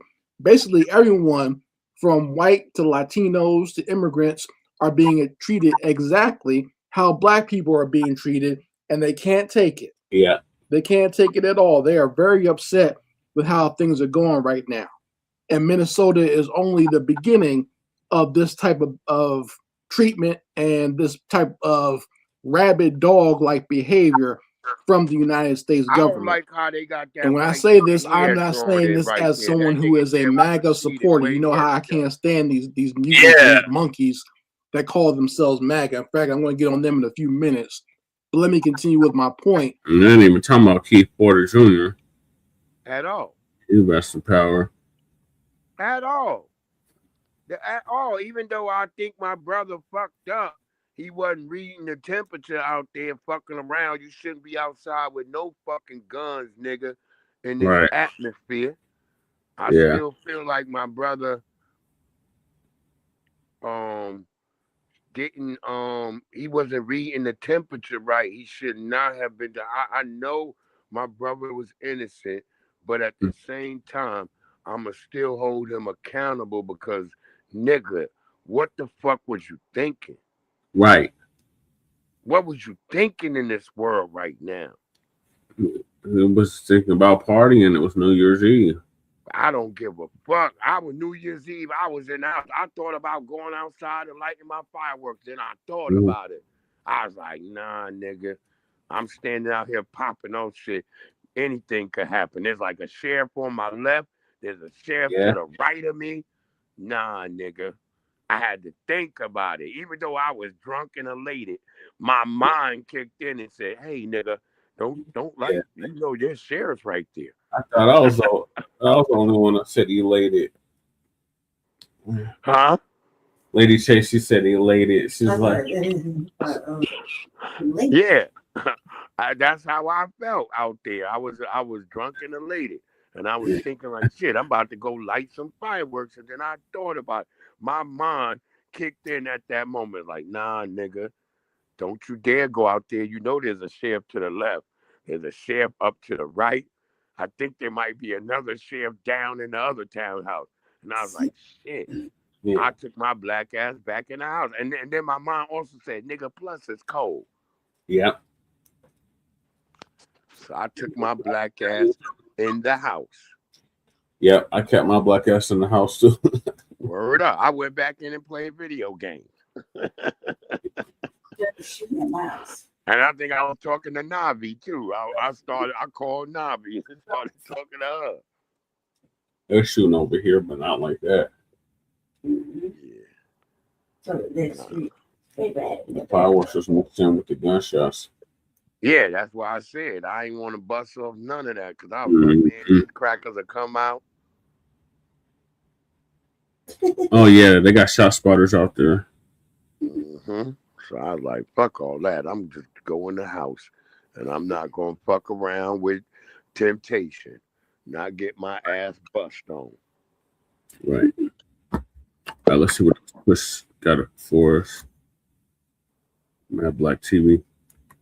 I want everyone out there to understand that this is the result of a lot of you people out there, and I mean a lot of you people that supported Trump, who were playing games and being sucked into his cult of personality. You're all to blame for this. And the other people to blame are these liberals and these Democrats who, while they want to pretend like they're fighting against tyranny or fighting against Trump, a lot of them, their policies are just as bad. But see, I've seen very recently where, they're trying to gear up for the next election and trying to, figure out which Democratic candidate is going to run for president. And already what they're saying to the people is, well, listen, we gotta vote for a Democrat or get a Democrat in there. We don't expect that Democratic candidate to be perfect. Just expect for them to be, just good enough so we can get these totalitarians or these fascists out of government, so we can get the right out of there. But see, I don't like that, because basically what people like that and a lot of these Democratic liberals on social media are saying is that we need to get a Democrat in there so things can go back to the way they were, with only Black people feeling the fire and suffering under the oppression of this government. That's basically what they're saying, because it's all to the good when it's George Floyd having a knee on his neck, right? It's all to the good when Philando Castile is getting blasted in his car. It's all to the good when little boys like Trayvon Martin and Tamir Rice are getting shot by these demons on the street, and Mike Brown bleeding out on the street. It's all good when it's that. When it's us feeling the fire from these devils, then it's okay, right? That's the status quo. That, as the Joker says in that Batman movie, everything is going to plan. But when you folks are starting to feel the heat, when you folks are starting to feel the fire from these devils, from your own people, now all of a sudden it's a bad thing. Now you all can't stand it. When you are all losing your jobs, when you are all losing your farms and losing your land, when you are all losing your generational wealth that you made off of Black people's backs, when a lot of you immigrants are being sent back to the shithole countries you came from, right? When a lot of you are being cast out from, you came here thinking that you could join in with white supremacy and be a buffer class between Black people and white folks and stand on our backs. A lot of you are finding out that that's not true and that's not the case, right? And a lot of you are out here now feeling the brunt of this terrorist group known as ICE, right? This Gestapo Nazi type group. That's how they operate. So there's no reason to get offended by that word. But I mean, even if you don't like that word, if you don't like them being called Gestapo or Nazi, they're acting just like good old American old-fashioned slave catchers and slave masters. Okay, because that's how the slave patrols used to treat us. So now you're getting treated exactly the same. Like I said at the beginning, you got to present your freedom papers if you don't want to get your head blown off, or you don't want to be put face down and have a couple of rounds put in your back. Okay, so this is nothing new.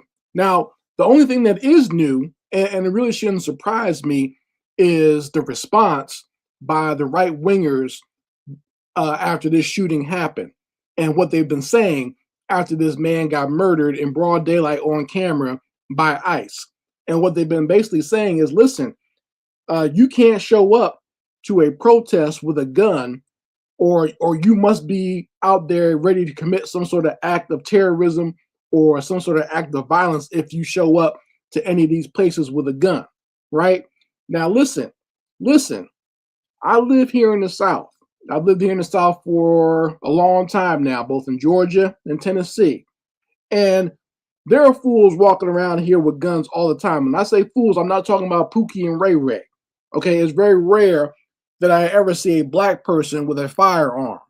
I see white boys going out to the gas station, going out to get snacks, walking around downtown with assault rifles, walking into grocery stores with guns, going to sit down at restaurants with guns on a holster, right? Or mounted on their trucks. And no one bothers them. No one says a word about that, right? Because it's their right, quote unquote, to open carry or just to own a firearm. It's their Second Amendment right. Don't tread on me. All that bullshit that they've been preaching through the NRA and all these gun advocate groups. But now, all of a sudden, now because their Lord Tangerine has decided that it's okay to shoot you white folks, right? If you get out of line, if you're not doing what they think you're supposed to be doing, or you're not where they think you're supposed to be at, now they're saying you shouldn't have a gun out anywhere, especially not at a protest. Now, Kyle Crackerhouse had him a gun. He had him an assault rifle at a protest and killed 2 people, injuring a third, right? You have all these mayonnaise mutants. Anytime they go anywhere, they're always armed to the teeth like they're going to war, even though most of them have never served in the military and most of them are too cowardly to want to go to any country where someone can have the same weapons and shoot back at them. You know, they only use it. They like to walk around and use their guns as a replacement for their little shrimp penis, right? And try to appear like they're big, bad, and tough, like they're Charles Bronson or Clint Eastwood or whatever, trying to act tough. But for the most part, you know, they've been acting like that and walking around with guns wherever they want to go. But now their Lord and Master, the man that they voted for in the overwhelming numbers, has told them that if I catch you out there causing a ruckus or interfering with one of my Nazi groups, one of my little Gestapo brown shirt groups, then I give them the legal right to shoot you down, right? And I've seen either a lot of these clowns have been very silent. They have said absolutely nothing about their Lord and Master, Mr. Tangerine, saying this to them, or they have done a complete 180 and decided that, hey, the Tangerine is right, and it's all about obeying the law. You see how quickly they bow down when they got themselves a good old authoritarian in government. They got themselves a good dictator with a great cult of personality, how quick they bow down and bend over and spread their cheeks. Now, remember when all these fools were talking about Obama was going to take their guns, right? Obama was going to arrest American citizens or shoot American citizens on the street, and he was going to take their guns and lock them up in detention centers, all this stuff, right? Now, your boy, the Tangerine, is actually doing that. Donald Trump actually does all the things that the conspiracy theorists talked about, all the things that, you know, the quote unquote right-wing patriots talked about since the Turner Diaries, all the stuff that they talked about, the federal government is actually doing now in the name of Mr. Tangerine, and none of these fools are doing anything about it. None of these fools are saying anything about that, right? They're all butthurt over Ruby Ridge. They're all butthurt over the Branch Davidians getting their compound invaded, right? Remember that? They were all butthurt over that, and they felt like they had to retaliate against nonsense like that. But now that the Tangerine is actually going door to door, pulling people out their homes, separating people from their children, shooting people on the street, they got nothing to say. Quiet as a mouse pissing on cotton, right? But they don't want to face off against their master. Even like big time conspiracy theorists like Alex Jones, the old Alex Jones, talked about how you're not supposed to bow down and stuff like this. But this new bald-headed buck dancing clone of Alex Jones seems to think it's okay for American citizens who are practicing their Second Amendment right, who are legal gun owners, to be shot down in the street. He said that shooting of Alex Preddy was a clean shoot. He went along with it. But that's what happens when you are a buck dancing servant of the fascist in power. And that's exactly what Alex Jones is. You don't have to be black to be a buck dancer. You can be a white boy and buck dance and bootlick just like the black coons do, right? So, I mean, you folks can let me know how you feel about all this in the comments section. I would love to hear your opinions on this. And, you know, you let me know how you feel. I mean, for most black people, I know a lot of us are not, but we're always cautious anyway when we go out there, when we go out on the street or just when we're in our homes. But, you know, there are a lot of people out there who are doing a lot of fear mongering and wondering why black people are not, you know, up in arms about this stuff. It's because we know. In fact, we've been trying to tell you all for the longest how it is in this country, but you never listened to us. In fact, you always blamed us for getting shot. Remember that? You always blamed us for getting murdered by these demons, or made it seem like it was always our fault, or, you know, what about black on black crime? What about crime in Chicago? All this nonsense, right? But now all of a sudden you want our help. No, black people are too busy worrying about ourselves, worrying about our own families, like we always have done throughout time immemorial since before America was an actual country. We've been having to do this. Mm-hmm. So that's what we're going to continue to do. And you folks can deal with the the demonic government that you helped to prop up in the first place. Anyway, Mad Blacc, and I will be back with my foot on the devil's back. That's right, Mac. We will rise. All right, lady, tell what your thoughts on what Mad Blacc TV, your brother Chris Crazy House just laid out in regards to anyone can get it. Yeah, I don't care. I mean, they're doing it to themselves. They're not helping anything. In fact, they're making it worse. And this is all it's auditions. It's all played out. Like, first of all, if nobody's not watching, which the media is gonna do propaganda however they want to do propaganda, but if nobody's paying attention, it's white women getting shit all wrong. Yeah. And white men, pulling back up. Mm-hmm. And them motherfuckers are like, you can't be pulling on an ICE agent, like law enforcement. Right. They're doing all that. And now that I thought it would have chilled out a little bit. Mm-hmm. Now that Tom Homan's on the scene. But I guess they don't really give a fuck. The whites don't give a fuck. And to the point to where they're going to protest. They protested it. Like, no school, no shopping. National. And I'm like, what the fuck? You don't like money? Mm-hmm. Like, here's my thing, too. During these fucking day protests, why isn't anybody at work? Right. Like, nobody's at work. You mean to tell me all these white folk are out of a job? Mm. Like, even old boy Alex Brady, doesn't he have a job? Why wasn't he at work? He's over there, getting booked with ICE agents, shit, spitting on the cars, kicking out lights and whatnot.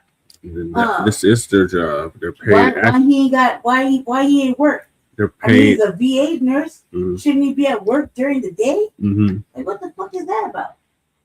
And then they showed a couple of broads that were, the broads that they got thrown down. Yeah. In front of him, whatever. When he got shot, these broads are still recording as dude gets fucked on and didn't even try to help, knowing that it's their fault, and don't feel not one iota of guilt or anything. Mm-hmm. I watched the interview and I was like, man, these fucking characters, they soulless demons. Mm-hmm. You know what I mean? And it's just a barter saloon. Yeah. You know what I mean? And what's sad is that it made its way over here. Yeah. And I was like, why is everybody outside? Nobody got a job? Protest. Mm-hmm. For what? At the end of the day, nothing's gonna happen. Like, you can protest all you fucking want, but nothing's gonna happen. I mean, really, he's not president is gonna stop doing what the president's gonna do just because all the white people are starting to feel affected. And they're mad, because they want black people to come help. And all the Hispanics are upset. They don't give a fuck. Right. Be mad. Yeah. Matter. Right. Put a cape on you so you can be Superman. Yeah, be big mad. You know what I mean? You gotta see it be big mad. I want to just get big mad just so I can see it. I can laugh a little bit. Mm-hmm. Because nobody was mad. It was us. So, right. You know what I mean? We're always comforting ourselves. So hug your neighbor. You know what I mean? They're so upset. They're just doing it for show right in front of the camera. Like status quo and stuff. Yeah. They start really having it up. Mm. Right in front of the camera. So I don't believe a motherfucking thing. Now I'm not gonna feel guilty because somebody wants me to feel guilty because of these fucking ice roundups. Right. I can't wait till they start getting like white Europeans. Oh, they're getting them too. Yeah. So they start coming from white Europeans. I'll be glued right to the TV and the internet. All right, Breeze, what's your thoughts? Thank you, lady Sharon. Breeze? Cindy, we lose Breeze. My thoughts is this is good. Hold on, I'll be right back in. Okay. My thoughts are this is good. This is great news. Great news. Great news.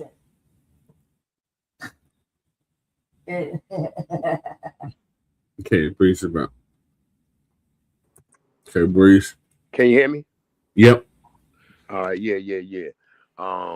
Yeah, they doing that bullshit. But yeah, I equate it to just like what I just saw recently, where this white mama, all three of her babies ended up in the goddamn pond or lake or whatever the fuck it was, and she made it out. She somehow was alive, and that's how I Oh, look the at one it. that lied and said it was a black man. Yeah, but it was a white woman with 3 black children. Oh. And all 3 of the babies died, and she talking about they went in trying to save each other. Bitch, why didn't you go in and save them? Because I'd have been dead with my kids. Right. There's no way I'm letting my babies go in there to try to save one. Y'all get back, bitch. I'm going in. I'll get them out, goddammit. Call the police. That's why I look at this shit. These Nabiscos, they don't have no care for black life, even if they spawned it themselves. So for me, I'm looking at them like, whatever. That's what I'm saying. Mad Blacc is right. Like, they don't seem to get it and understand that they asses is on the motherfucking menu. Second of all, like I said, this devil, you see them all of a sudden. Now they all up here in arms, and, Trump walking back a little bit with his orange ass because, he know that a lot of the other Republicans are talking shit about this because they know when it's them on the goddamn chopping block, it's a goddamn problem for all of them. So they all in their mind, they got to think about it like, ooh, we catching hell. Like, my constituents is worried that they could be next and shit. Yeah, Matt got it. So yeah, it's just wild shit. I really don't, like I said, for me, I don't give a damn. I'm glad everybody catching hell right now. We've been catching hell for more than 400 something years. So if all these Nabiscos got to catch hell to try to somehow produce justice, which they won't, I already know that. They're not going to produce justice. So for me, it's like, oh, well, nigga, everybody catch hell. Nigga, welcome to Vietnam. Nigga, that's what it is. Nigga, Gooks is in the wire, nigga. That's what it is. That's what it is. We all going down together. That's right, man. Yeah. If we can't be, what did TBA say?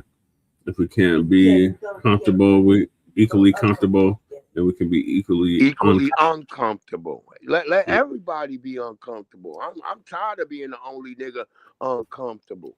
Seeing all these people doing what they want, especially how we now see all the tethers, how they was getting all this bread and shit, and nobody was saying nothing to us. Just, nigga, we live better than you, nigga, because you was scamming. I cried to you, nigga. Yeah, you were scamming us. Y'all was scamming the whole damn system, and I don't give a damn about that too much either, because that's what white people get. Spite your face for your motherfucking nose. That's what Malcolm X said. Yep, liberty or death. That's right, Matt. That's what Nelly Fuller Jr. said. The thing should be to make them try to kill us all at once. That's it. And then niggas will understand and actually wake the fuck up and stop sitting around here biting on their fucking fingernails or trying to be a bad bitch. Yeah. Yeah. That's the world we got right now. Every niggas and bitches want to be bad bitches at the same time. That's how fucked up the world is. Oh, that's right. Oh, so I know that's right. I tried to call a motherfucker agenda the other day. I'm like, an agenda trying to pass an agenda. Okay. You're so upset. I'm like, well, what do you call yourself then? They? I'm like, what the fuck? I'm like, what the fuck is a they? What the fuck is a they? I'm trying to tell you, is it really, or you just trying too hard? Trying to you should Word up, Matt. Word so up, we Matt. I should just accept the pronouns and and talk that way. I said, what? Yeah. I was like, whatever, Gigi. Just I ain't accepted none of that shit. Get that shit from around me. Wild and wrong and wild and wrong. You know, and I gotta see her in person. I was like, oh, this is a bitch trying to be a dude. Mm-hmm. She totally catch me, babe. Mm-hmm. Don't play with me because at the table, it's so different when I'm in person versus on the phone or on the camera. Yeah. It's so different in person. You want to catch it then. What up, Papa? Jab's in the building. Salute, Jab. I said they. Yeah. My pronoun is they. What the fuck is they? Yeah, when they come with that they, them shit, I'll be like, get the fuck out of my face. Right. Gives it a bitch with the extra large t-shirt on. You got extra large t-shirt on and some and a shawl. basketball shorts. He's a bitch. What a shawl. Man, whatever that. Yeah. What's that? A shawl. That was called? Yeah. The Palestine thing. Mm-hmm. Yeah. Yeah, a lot of Latinos, them niggas is the number one niggas subscribing to be a bad bitch. It's not just Bad Bunny. It's a whole bunch of them niggas. If you go on TikTok, you just see them. Them niggas like, they be like, they be like, clock it up. Hit my make sure you hit the like and the screen. They be sipping from them little goddamn them cups that them white bitches was fighting over. I forgot what they called. Remember, one of them kept trying to get on Tariq's live on TikTok. Yeah. Belly dancing and shit. Yeah, bitch ass niggas. That's why I told people they the number one niggas signing up for that. And a lot of tethers. You got some Negroes in Atlanta doing that weird shit, but it's a lot of Latinos doing that shit first before everybody. They the number one transgenders and shit. Mm-hmm. And unfortunately, we live in a state where they have a whole town dedicated to them goddamn surgeries. Word up. They got in Mexico and goddamn down in fucking Ecuador. Few block radius where they can live freely, the LGBTQ. And let's not even talk about the Thailand niggas. We don't even want to think about them niggas. They got femboys everywhere. It's just crazy. Oh yeah. That's why when I hear a nigga talking about he going to Bangkok, I be like, nigga, the fuck is you going there for, nigga? Right. No straight nigga should be in Bangkok. Who was out there? Massey. Remember Massey approves? Yeah. Oh, yeah. That nigga's a tether. Oh, he is. Yeah, that nigga's a tether. I got into it with that nigga on YouTube. Oh shit. Okay. Yeah, I don't fuck with that nigga because I was like, nigga, the shit you be saying, nigga, and then you keep bringing up Tariq. I was like, nigga, that's some moist nigga shit. Yeah. No man be talking about another man, nigga. What the fuck is wrong with you, nigga? Right. You know what I saw the other day that disturbed me the most, nigga? Like, barely any of the sidewalks are fucking cleaned off out this bitch. But they had the nerve to clean off the sidewalk by the 7-Eleven over here where all the Mexicans be standing waiting for a job. I was like, what the fuck? This don't make no sense. Y'all made sure these niggas can stand out here all day because they ain't nobody hiring them. They be out here all damn day. Right. But to see that they cleaned the fucking sidewalk for them niggas. And the next area over was all full of snow. I was like, this shit don't make no sense, bro. Yeah, I got a spot right around the corner from me right now where they be posted up at. Yeah, just stand out. I told people I'm gonna go stand out there with them niggas one day and see what happens. I'm gonna go stand right out there with them niggas, but I'm gonna have to wait till it's hot. I'm not gonna be out there in the cold. If anybody honks the horn at you, wants to give you a job, you'll go take it. Yeah, I'll take it if a nigga gave me a job out there. I'll take it. They were mad at you. You get some money that they pay you on that day, goddamn it. Mm-hmm. So fuck them. If I get to take their job, nigga, I'll take their job. All right. That's what I'm talking about. All right, so moving along. We got Dear Black America. Stop teaching other groups the ins and outs of our culture. Mm-hmm. Word up. Word up. We gotta gatekeep shit. That's why I told niggas, why y'all always telling niggas shit? Right. That's what I be saying. Saying that shit all the time. Mm-hmm. They don't tell us shit. They don't tell us shit. Nothing. Nope. And they're not going to. But yet, you know, I've said a long time ago, like, I don't volunteer information like that. Like, like, you know, like, for example, I'll give you an example. Somebody talking about this is the code, and they just start doing whatever, but it's not the code, it's whatever they say the code is, right? But we know the code is the book, right? Yeah, and then we finished the book. But I was like really trying hard. I was like, nah, that's not the code. I have it like that, right? And I'm really trying hard not to say it out loud, right? Because man, it's like a little jewel, like the little secrets we have, right? You don't want them to have it, right? But I found it too. Sometimes motherfuckers just don't want to read a book. Mm-hmm. So I was like, it's pointless to start telling motherfuckers about it because they'll put up any fucking argument to not read a book or at least have it in your hand. Mm-hmm. You know what I mean? Like, it's so vital, you know, to at least know, you know what I mean? Right. Or have access to, like, remember there used to be a dude who used to read the story book out loud. It was like On the Shoulders of Giants. Mm-hmm. He read the whole book out loud on YouTube for a long time. Yeah, the cows used to do that too. And I was like, man. Dumbass niggas. Them niggas is dumb. I got the compensatory counter-racist code and I ain't read it to nobody. I ain't even read it to my children. I gave them a copy. Like, here, read it yourself. Because you're not going to understand it the way I understand it, so you need to understand it for yourself. Mm-hmm. But yeah, I'm going to step out, y'all. I'll be back through later on if y'all still up. Okay, appreciate you, Breeze. No doubt, family. Y'all stay safe, stay blessed up. I'm going to catch y'all on the You flip too. side. Okay. Peace. It happened. And I'm glad I'm not the only one who feel that way. Check out what this sister has to say. Stop telling people who ain't black what stuff means. Black people, what does it mean with? I don't know. I forgot. Matter of fact, I'm about to tell you something completely fake.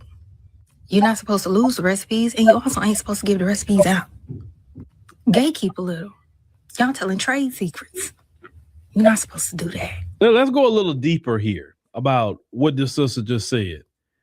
When you gatekeep, in which we are doing more gatekeeping today, which is a good thing. Yes. When you gatekeep the culture, you don't freely give it out. You don't treat it as it's not worth anything. Because when you just freely give something out, that means you don't even respect the culture enough, and you don't honor it enough when you just freely give it out to everybody. This is why people feel that our culture is everybody's culture. Why? Because it goes back to us. It's not them. They're not the problem. We're the problem as a collective of people.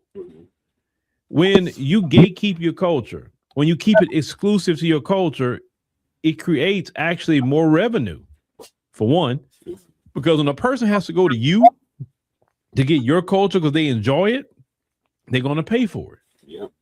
But if you give your culture to everybody else, why would they come to you for anything? They can just go get it from somebody that look like them, your culture, even if it's watered down. I've seen for years how y'all try to teach them dances, all of that. I've seen y'all online, trying to teach them the slang, trying to teach them everything. And just because they ask you, just because you ask don't mean I got to tell you. And like the sister said, I'm not going to tell you nothing that's accurate either. Right.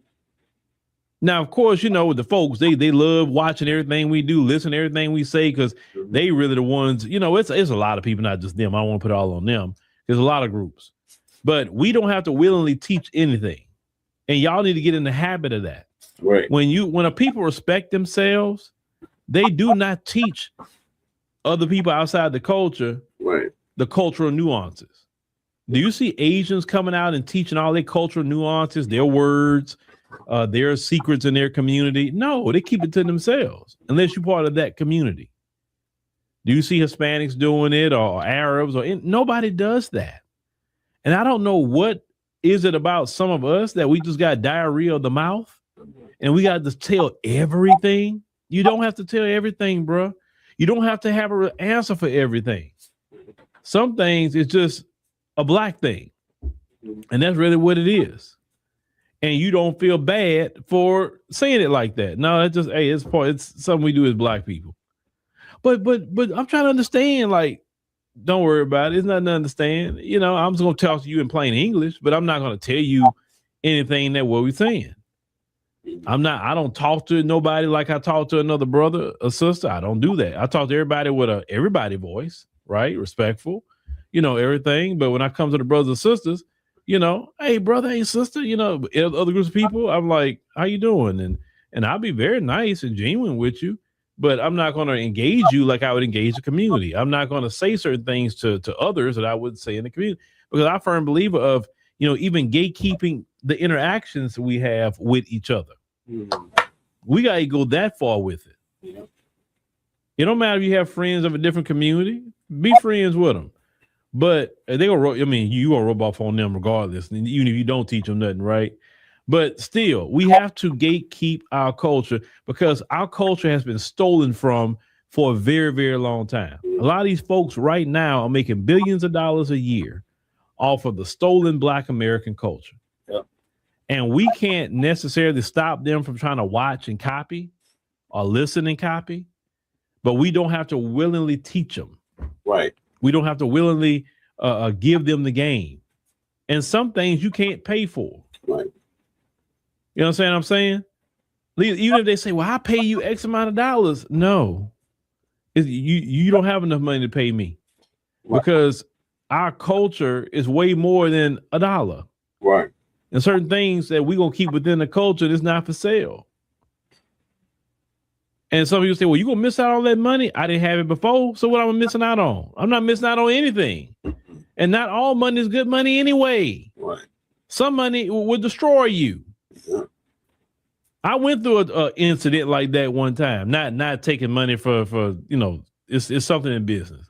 I went through something like that one time with some money, and I can know from personal experience, all money is not good money. So don't take money that you selling out your culture. Mm-hmm. Don't do that, because once you sell it out, remember you sold it, so you can't control or even halfway say something about it when you sold it.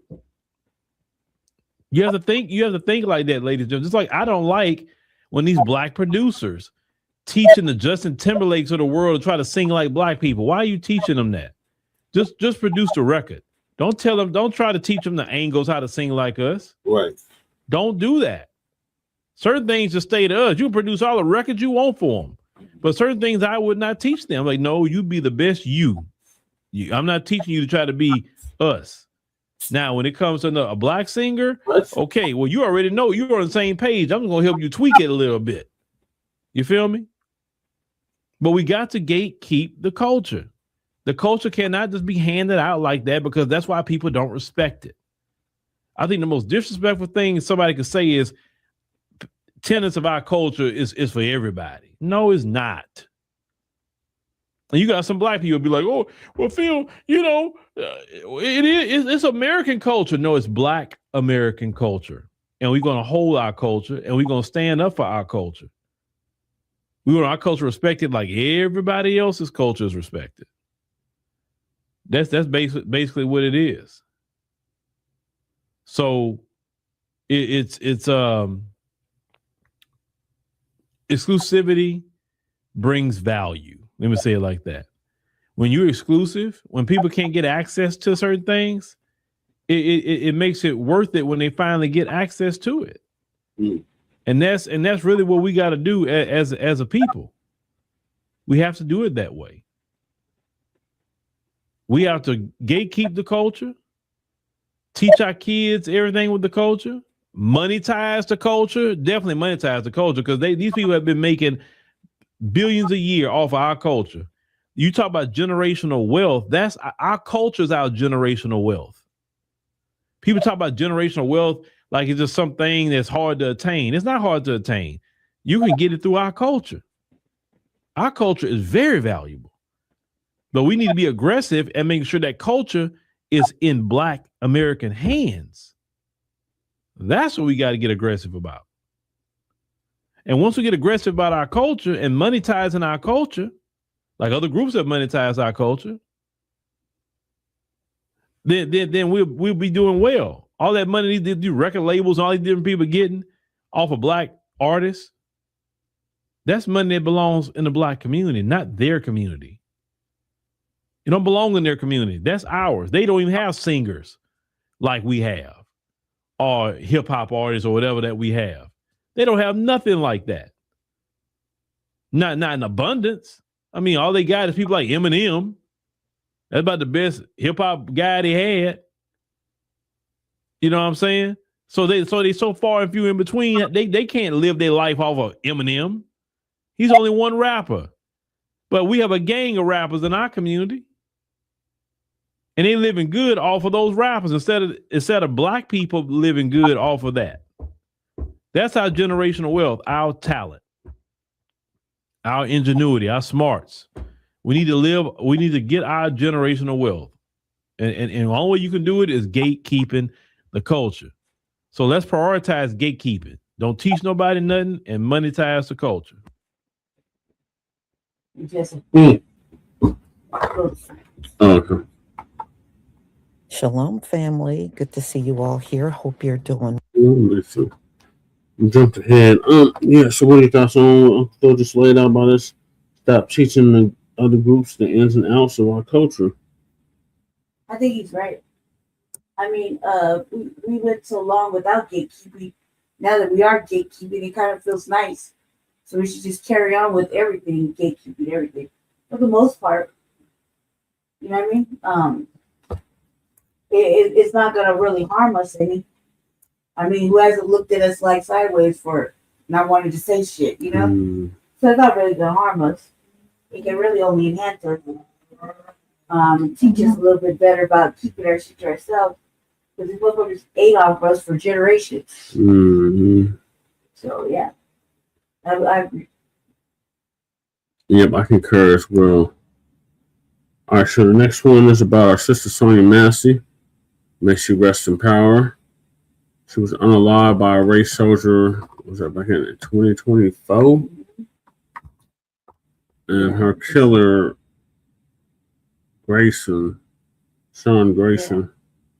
just was sentenced to 20 years in prison with 2 years for parole for the unaliving of our sister Sonya Massey. She called him for help, and him and his partner decided they weren't going to help her, they were going to kill her.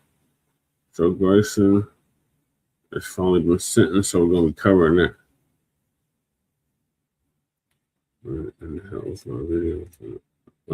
So Dr. Rashad Ritchie going to give us an update on that. Mm-hmm.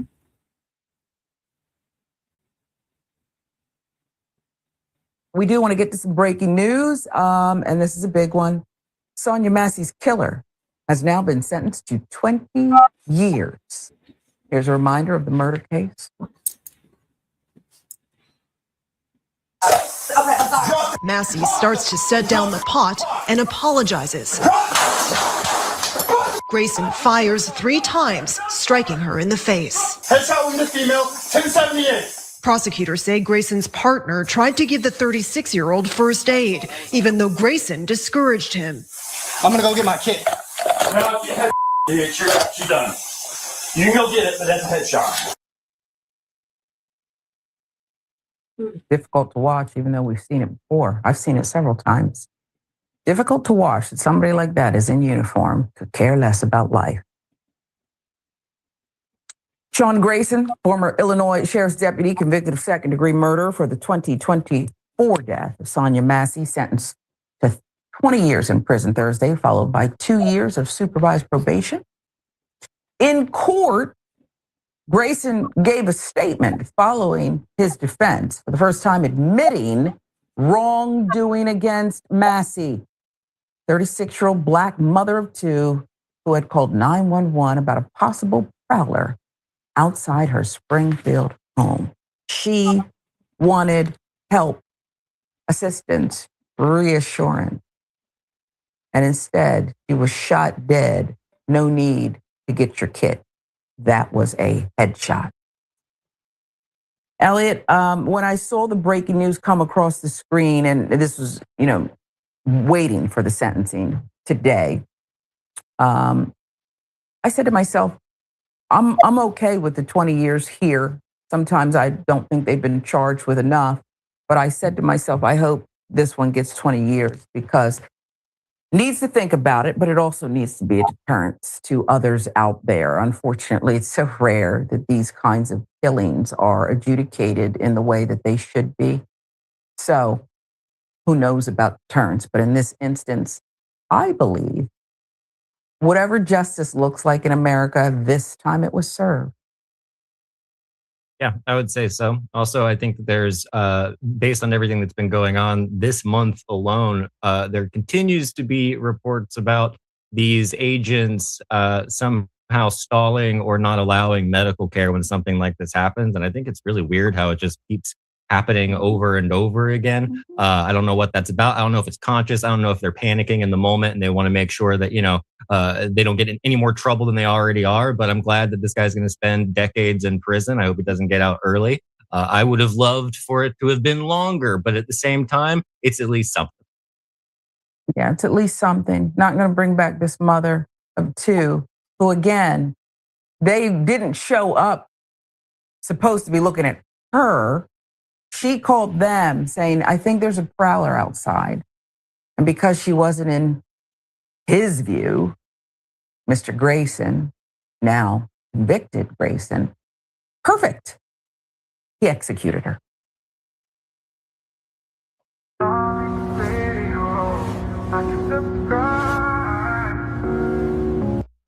So, next video is going to be from the family. I can find it. Video.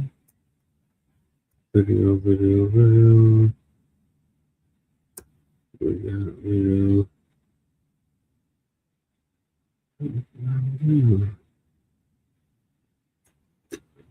I'm going to put in the queue.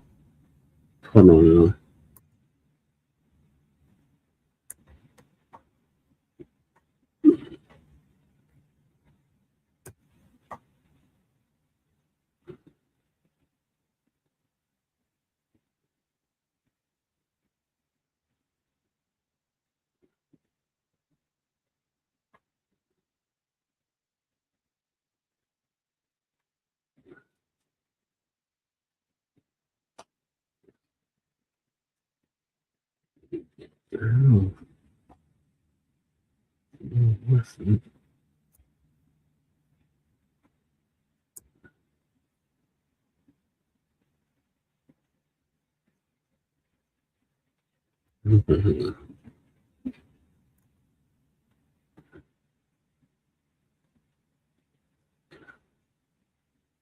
Meanwhile, sentencing just wrapped for the former sheriff's deputy convicted of killing a woman inside her Springfield, Illinois home after she was the one who picked up the phone and called 911 for help. You're looking at the mugshot for Sean Grayson, convicted of second-degree murder last October for that 2024 shooting of Sonya Massey. CBS News reporter Karen Hua was in that courthouse for the sentencing.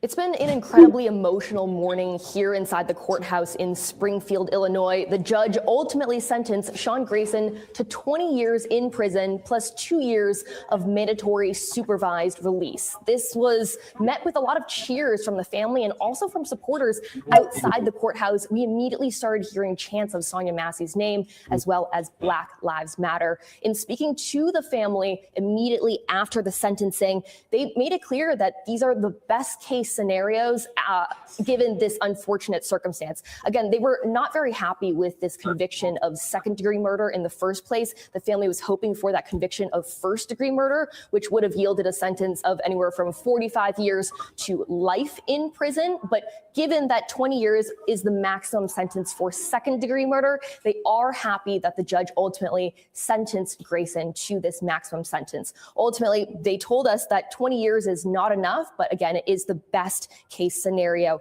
in this instance. They ultimately said, quote, abuses of power will not be excused or minimized, saying that this case, this sentencing, sets a precedent for several other cases involving law enforcement and involving race relations across the country. They also said that they were super thankful for all of the support and the love from strangers across these past 2 years. We also heard from Sonya's father, who gave perhaps one of the most powerful statements in court. He ultimately said that while he's overwhelmed with joy, he does want Sean Grayson prosecuted federally after this. Take a listen at what he had to say. I am just overwhelmed with joy. We prayed that this would happen, that he would get the maximum sentence, but we look forward to him being prosecuted federally for violation of Sonya's civil rights.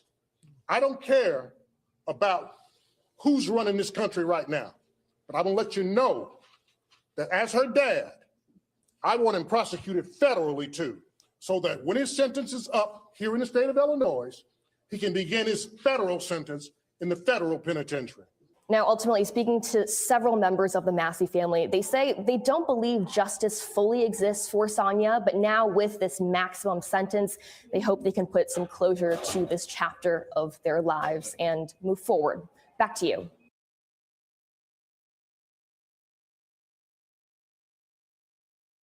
Don't know how to read.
I don't know why this cracker's on the screen, man.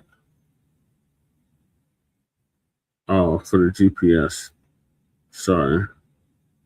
Yeah, let me get this cracker off the screen. Thank you for that. Yeah, so big RIP, big rest in power to our sister Sonya Massey. You did not deserve to die, especially not at the hands of this race soldier, whom you called over for help because you had a disturbance in your backyard. And you want somebody to investigate it, and they ended up killing you, the people that were sent to investigate it.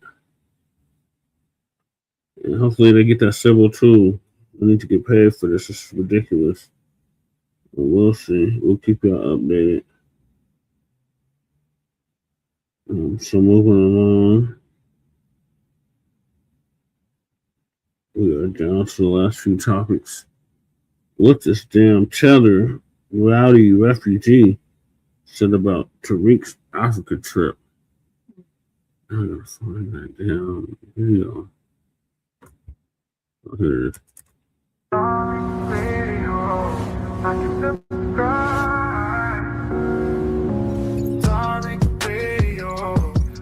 Subscribe. Darling Radio. Like and subscribe. accountability for all of it. UN, what's his name? UN, hop on in. If you got questions about me traveling, hop on in. Hop on in and ask. You can ask when you hop on in. All right. Yeah, I had a question. Yes, What ma'am. what are you doing in a continent that you can't mentally comprehend? Explain that, ma'am. Let's hear that. What do you mean? Because you're insinuating. First of all, you're Insinuating? Uh-oh. Projection. yeah, you're insinuating. You literally just said that you went to Senegal and that you learned about how the Portuguese did this to them. What about how the Portuguese and the white people colonized Africa? Like I already knew that's that. what. How did they do? I already- How did they colonize America? What's your argument, ma'am? You're just saying stuff. No, my argument is that you're talking about a continent that you're not from, that you dislike, but somehow you found yourself there. How does that make sense? That's your project. You're projecting. I never I'm said not I was projecting. You are projecting. How is that You're not projecting? there. You're literally you're talking. Not there. You're not talking. there. Oh You're yeah, not because there. the U.S. government brought me here. I'm sure you Oh, understand. Lord. I'm sure you know about the refugee program. Yeah. Yeah, you're a refugee. You're a fleeing refugee, man, from East Africa. I'm fleeing because your government brought me here. Do you know what No, your you're government fleeing does? because no, Lord. No, your no, government brought. Do you know about Oh. lottery tickets? Do you know that they're given out by the U.S. government? We had Who to bring gives you them in, out? ma'am. Who gives them We out? had to bring you in. You're a Somalian So, tether. who had to Tariq, flee. how are you? How are you? You supposed hate to your, be you an hate to see that's projection. How All are that you hate supposed to Africa, be an intellectual hate, person? You don't even hate, understand. hate Africa. When they start talking You about don't hate even Africa, understand how your own. man, we don't do You don't a even goosey babble. We don't do a goosey don't know how babble. you. Whenever they start You don't know how talking you- about hate Africa, You don't- that's a projection. Nobody hates Africa more than a refugee. You can't even go back to your homeland, ma'am. So you hate brought me that. up here not to let me speak, right? No, because you're not going to Are you project your scared? hatred. Are you? You're not going to project. Are you scared? Ma'am, you're getting musty. You're getting Scared of a musty. debate? I don't want you to get You're musty and scared of draw a- flies. I don't want you to Scared- get musty and draw. I'm not afraid of Are a you refugee who's hate her scared- homeland. Scared No, of- no, no, no, no, no, no, no, Let no, me no, speak. no. You're just repeating the same thing over. No, no, no, no, no, no, no. You're I'm not Sally man. Struthers, beloved. I'm not Sally You're- Struthers. I don't have to feed you, okay? I don't have to feed you. grown man. You're gonna shut that little You're- hungry mouth. You're gonna shut You're that little grown- hungry mouth and put that scarf on that forehead and calm down. No, no, no, grown man. no, no, no, no, no. You're a hungry refugee, beloved. Yeah. You're a grown. We don't do that. No, no, no, no, no, no, no, no, no. You're not You gonna can't come in here and try to wipe your ass on the curtains, man. We don't do that. You You're not invite gonna talk over me. No, no, no. me up here. No, no, no, no, no, no, no, You- no. You're not gonna talk over me. You're not gonna do that, ma'am. You're not gonna do that. We don't have tether babble. We don't have refugee babble. You're not just gonna come here and say anything, ma'am. All right, now calm down. Right. You have to calm down because you're getting musty. Nobody hates Africa more than you. You can't go back, and that's why you're resentful, because I can go there and kick it and then come back. I'm not a refugee. I don't have to fill out paperwork. I don't have to get saved by nobody's government, ma'am. I went over there, had a good time, didn't fill out no paperwork, came back home, didn't even pull out my passport, ma'am. And you resent that. Just say that and stop all these straw man arguments. All right? Right. Let's stop all that. You are a damn refugee who hate your homeland and had to be saved. And you're resentful because of it, ma'am. Just say that. Just say that. All that yelling and all of that nonsense, that's not going to happen. It's called envy. And you guys are mad because I'm going to get her out because she ain't saying nothing. And that's what it is. They're mad because we can do what they can't do in their homeland. I can go over there and eat good, live good, drink good, and flush the toilet, and you can't. Say that. Say that. Say that. And then you want to come up here and try to pull rank as if you're schooling me on something. Ma'am, you can only teach me the size of flip-flops to wear to flee. All right? My government had to save you. So you can't tell us nothing about anything, ma'am. You can't school us or educate us on nothing. I help the continent more than you. Ooh. So you stop. Nobody hates Africa more than a fleeing damn refugee. You escaped from your homeland, ma'am. That's why these tethers are so damn resentful. Like I said, They don't want the fact. They want I Show Speed to go around doing flips and all of that shit. Yeah. Because that gives them clout and that keeps the conversation away from what we're talking about on how you can fix your damn homeland. Y'all think everybody's supposed to be Sally Damn Struthers? Yeah, she's South Sudanese. That's another place with a low ass life expectancy rate. South Sudan, that's another one. The average age is like 58. Police is just falling over. Y'all over there, you're living in your homeland is a damn death sentence. And you want to hop on the phone running your damn injera bread crunching mouth to us. Fix that. Fix that. That's another place. Yeah, you ain't living long. You ain't got no healthcare system or nothing over there. Kids running around all willy-nilly. The elderly dropping dead at 43. Yeah, that's elderly over there. Let's tell the damn truth. You ain't gonna call up here in my homeland. You over here eating off my tax dollars, saving your little musty Tweety Bird forehead ass, and then want to talk shit? No, you're not. You're not gonna raise your voice and say nothing. Get that shit straight. I debate my equals. All others I teach. You're not on my level to debate, ma'am. I don't debate refugees. You ain't got no standing to debate on, ma'am. Right. You're sitting over there with a bowl full of Red Cross rice and injera bread and soy sauce with some hummus. Thankful to not be in your damn village, ma'am. Who are you to debate? Right. You're not on our level to debate, ma'am. You sit your ass down somewhere and enjoy the hummus. Sit down before we make change. The hell you think you talking to? What am I gonna learn from somebody who's a refugee? Right. Give me a break. Stop all that playing. Let me get some of the family on here. The hell you talking to? You from South Sudan and talking about a debate? Y'all wash y'all hair in cow pee. We've seen the videos. I'm not debating nobody who washes their hair with cow piss conditioner. Debate? Sit down. Right. The hell you think you talking to? Y'all want to be equal footing with us? No, you're not, ma'am. You're not. You coming in here just yelling pejoratives and just screaming and crashing out willy-nilly. No. Y'all don't do that around us. See, we got to clean all that shit up. These tethers think they can just come around and just start yelling and barking bullshit because they ain't got no logic. You ain't got nothing logical to say. Just like that other tether. When we start reading the stats about the life expectancy rates, he didn't have nothing logical. He came in emotional. That is wrong, nigga. What's wrong about it? It is just wrong, nigga. It's wrong. Okay, what's wrong about it? What did I say incorrect? You know, nigga.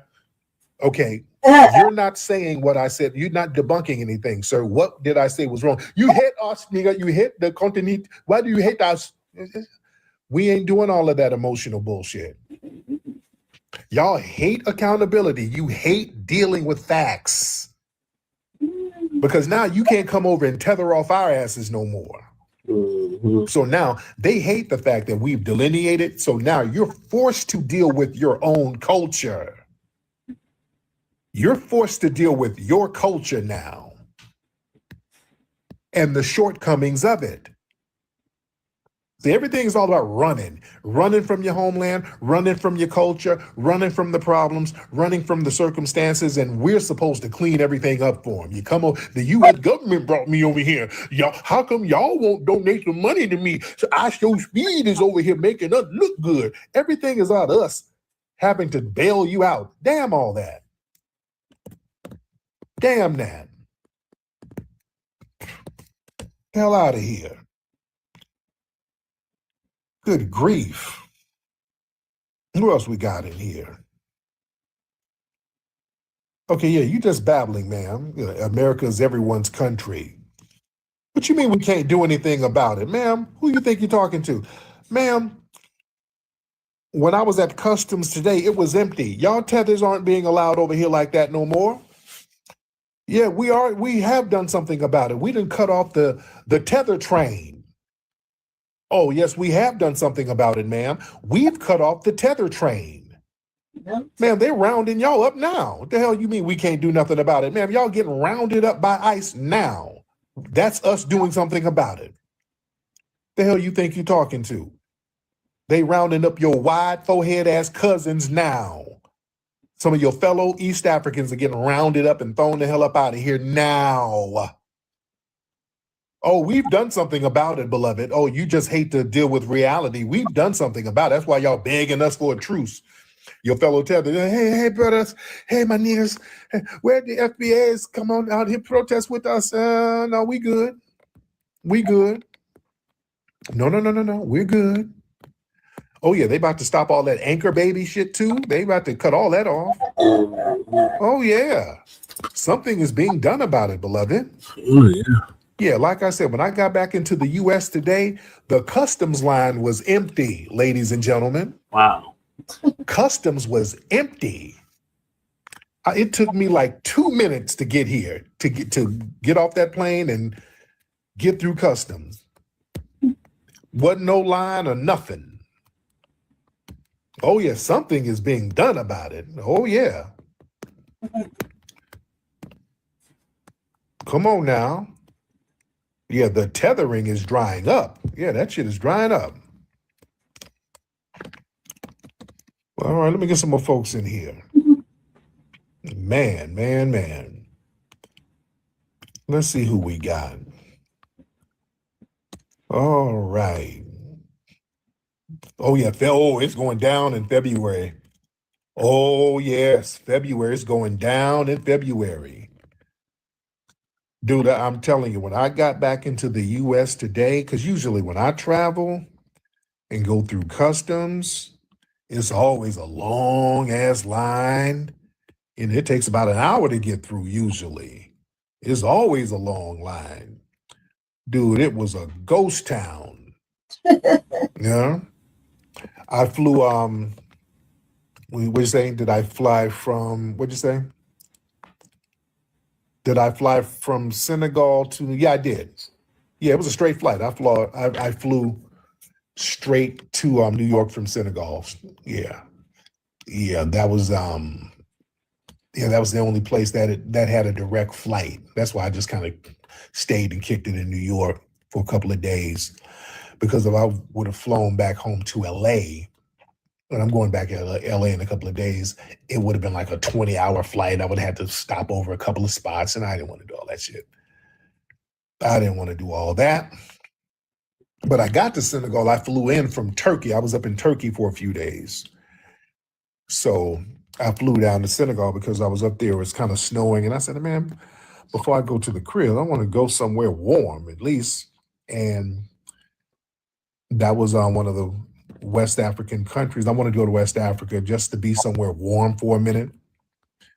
And that's really the only reason I went. It was just on a whim. I wasn't even planning. I do shit at the last minute. That's the great thing about being a foundational Black American. We can just do shit. Yeah, people are like, what, why are you in Africa? What, man? Shit. Because I just felt like it that day. That's really it. I literally just felt like going that day. That's how we do. That's kind of an FBA thing. We'll be sitting up like, man, let's go to Cancun. We be on that type of shit. Hey, man, let's go to Vegas. You know? Because we can. Do spontaneous shit like that. Literally on a whim. Yeah? That's it.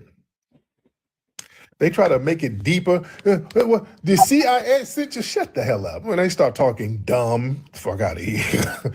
The CIA wants you to come and steal our bushmeat. Dude, come on, man. Man. Yeah, a lot of us do that. We just hop up and go somewhere at the last minute. Me and my lady, we do that with the kid. We do that with our children all the time. We'll do a last minute trip. We'll be sitting up and like, hey, in 2 days, let's go to Hawaii. We just do that. You know? Yeah, I already have my passport. And the only reason I chose, because I wanted to go to Ghana, actually. I actually wanted to go to Ghana, but with Ghana, there was some shit where you had to fill out a visa. And I'm like, I don't feel like filling out no paperwork. I don't want to do that. And then I think you might have had to take a shot. I ain't doing all that shit. So I said, okay, let me find a place over there that I can go where I ain't got to fill out no visa. And it was Senegal. And I said, okay. And it was relatively short flight, like 6 hours. So I said, okay, I can do that. Yeah, I can do that. That'll be a cool little trip. And I never been. Because I wanted to go to Ghana. I was looking up Ghana. And you had to get them GIRI. I didn't want to do all that. Yeah, I didn't want to do all that. Yeah. And I'm glad I went to Senegal. I absolutely loved it. I liked it. The food I had was pretty good. It was relatively good food up there. People very, very nice up there in Ghana. I mean, in Senegal. Very, very nice people. Yeah, very nice people. Man, yeah, I still post on YouTube. I'm gonna start posting again this week. Yeah, I'm gonna start posting this week. Yeah, you up here, UN lady, you in here lying. That further makes us delineate, because that's all you tethers do, because y'all don't really have an argument, and you're a fleeing refugee, so everything is about desperation and survival. So all that lying and all that shit, that further makes us delineate, beloved. You sitting here lying, because that's like a second nature type of thing. Y'all tethers got that real bad. Y'all just start lying instinctively.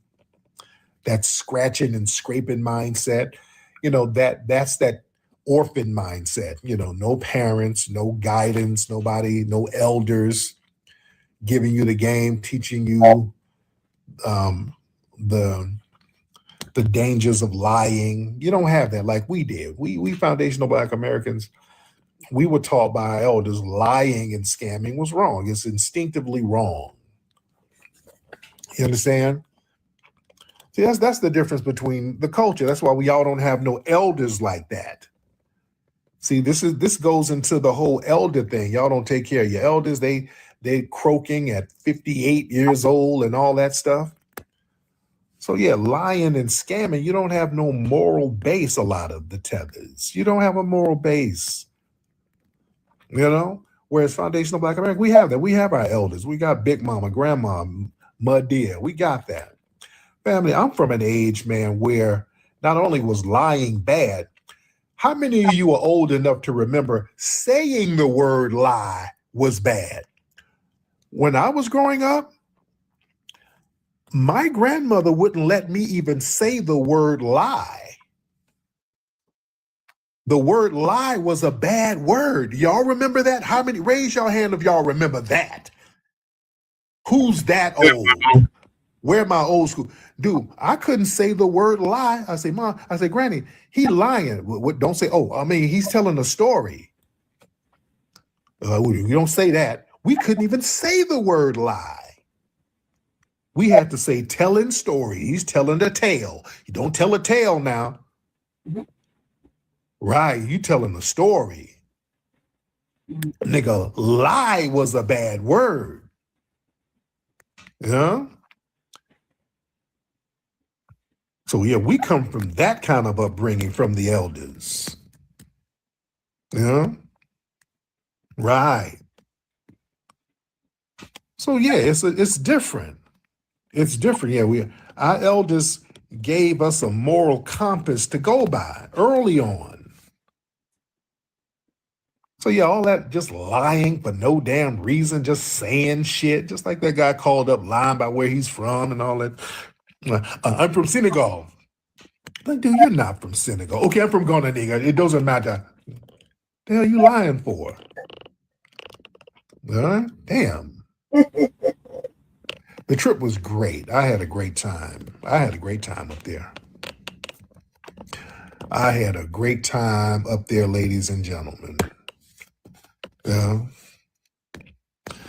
But dude, let me tell you what. But when I got to the airport, when I got to the Senegal airport, it took me forever to get my luggage. It took forever to get the luggage. And dude, let me say this: when I Went to get my bags. We're waiting. You know how they pull bags off the thing and kind of set them to the side?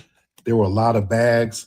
Family, it was clearly bushmeat in the people's luggage. Family, there was a section over there with people's luggage. It smelled like rotten carcasses. It was really making me nauseous. If I'm lying, I'm flying. They had all of these people's luggage, and it clearly had bushmeat in it. It smelled like rotten animal carcasses, and there was a lot of it, man. I'm like, where are they taking this damn bushmeat? They really travel with bushmeat. They travel with bushmeat. They take that shit in their luggage. They do. That's what I'm saying. Yeah. They were up in Turkey. Where did they get the damn bushmeat? Oh, what the hell? Yeah, it was a lot of it. I don't know, but it was a lot of it. I'm like, how did they get all that stuff up in Turkey? I'll say, okay.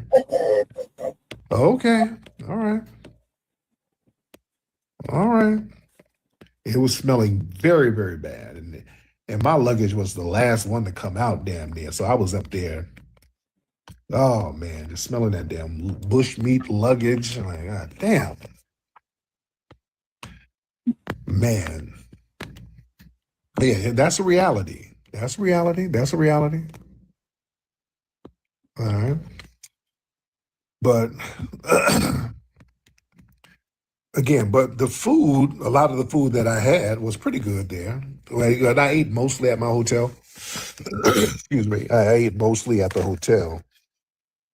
And it was a luxury hotel. They had good breakfasts there. A lot of it was mixed with French cuisine. It was good. It was real, real good. Yeah. It was definitely bushmeat, dude. Yeah, it smelled like dead animals, smelled like dead carcasses. Yeah. You know what a dead carcass smell like,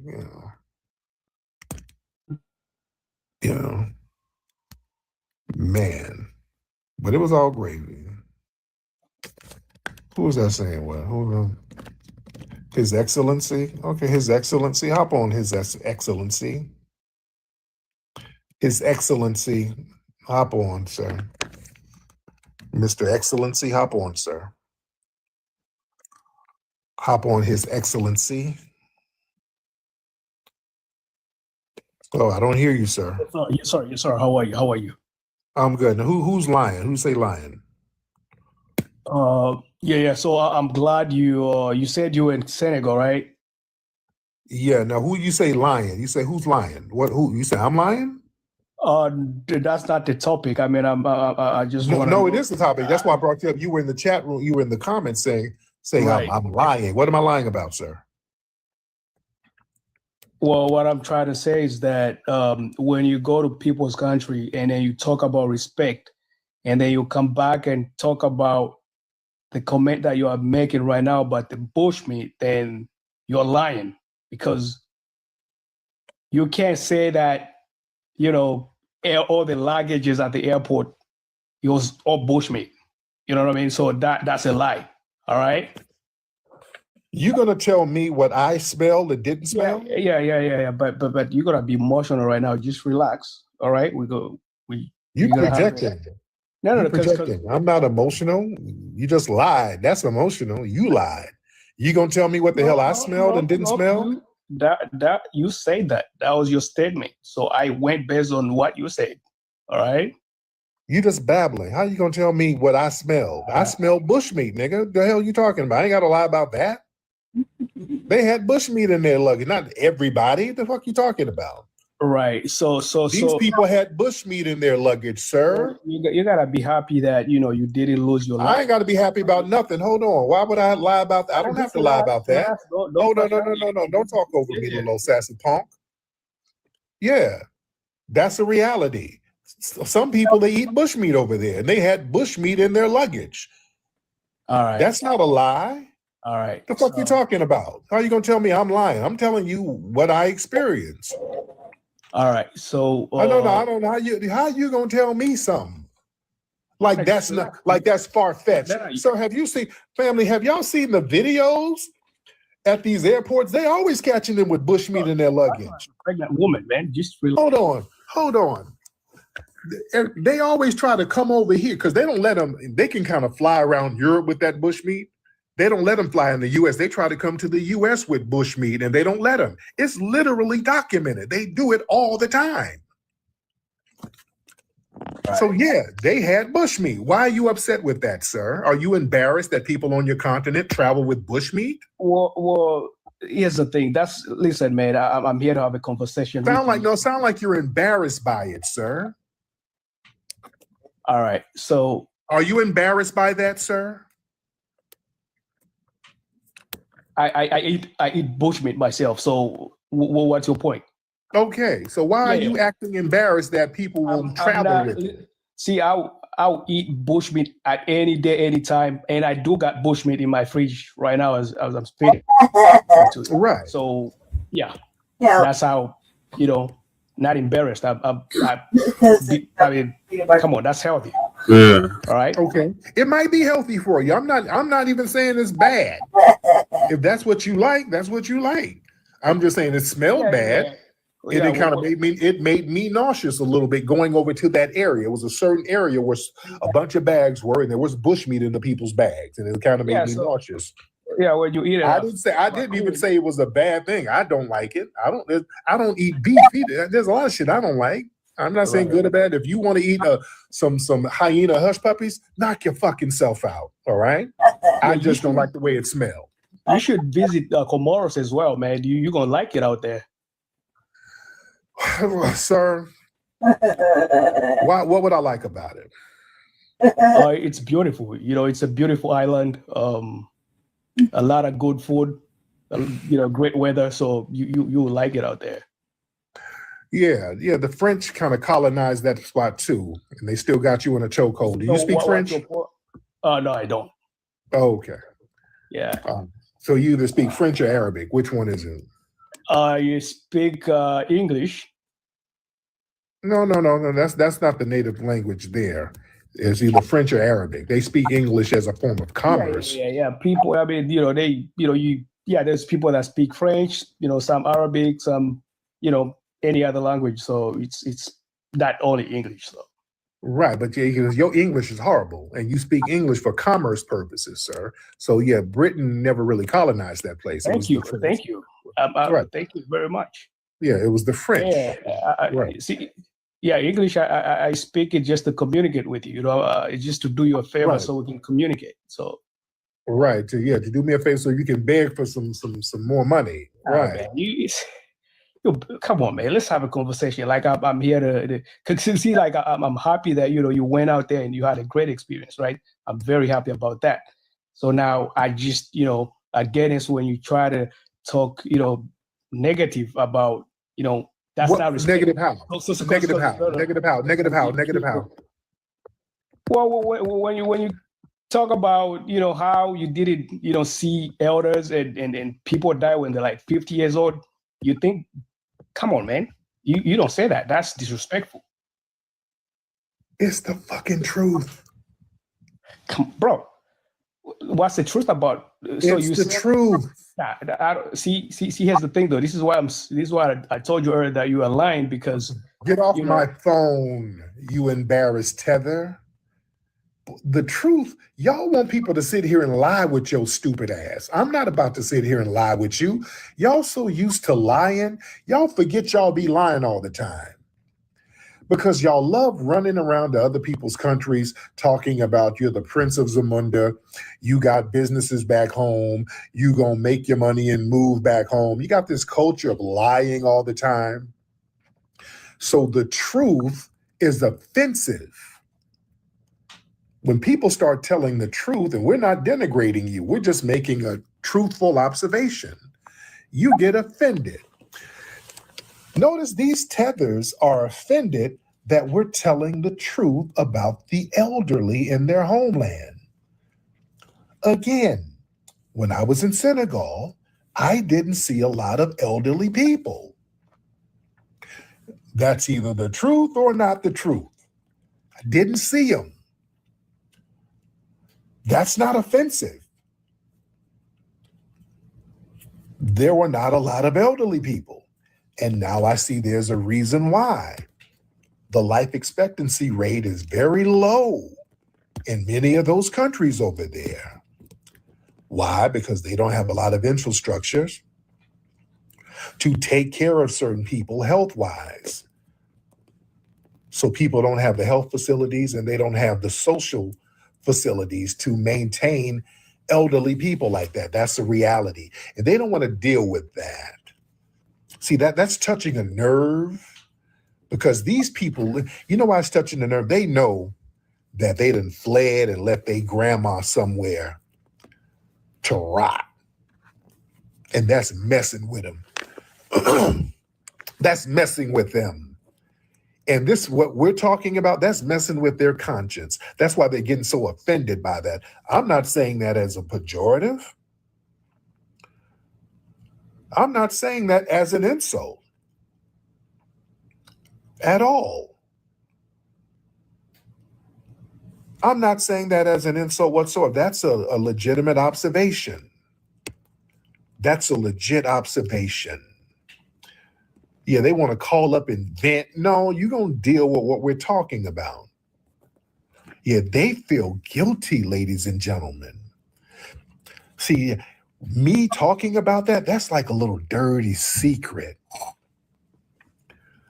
See, they think that we're uncovering their little dirty secrets because they feel a guilt thing about that.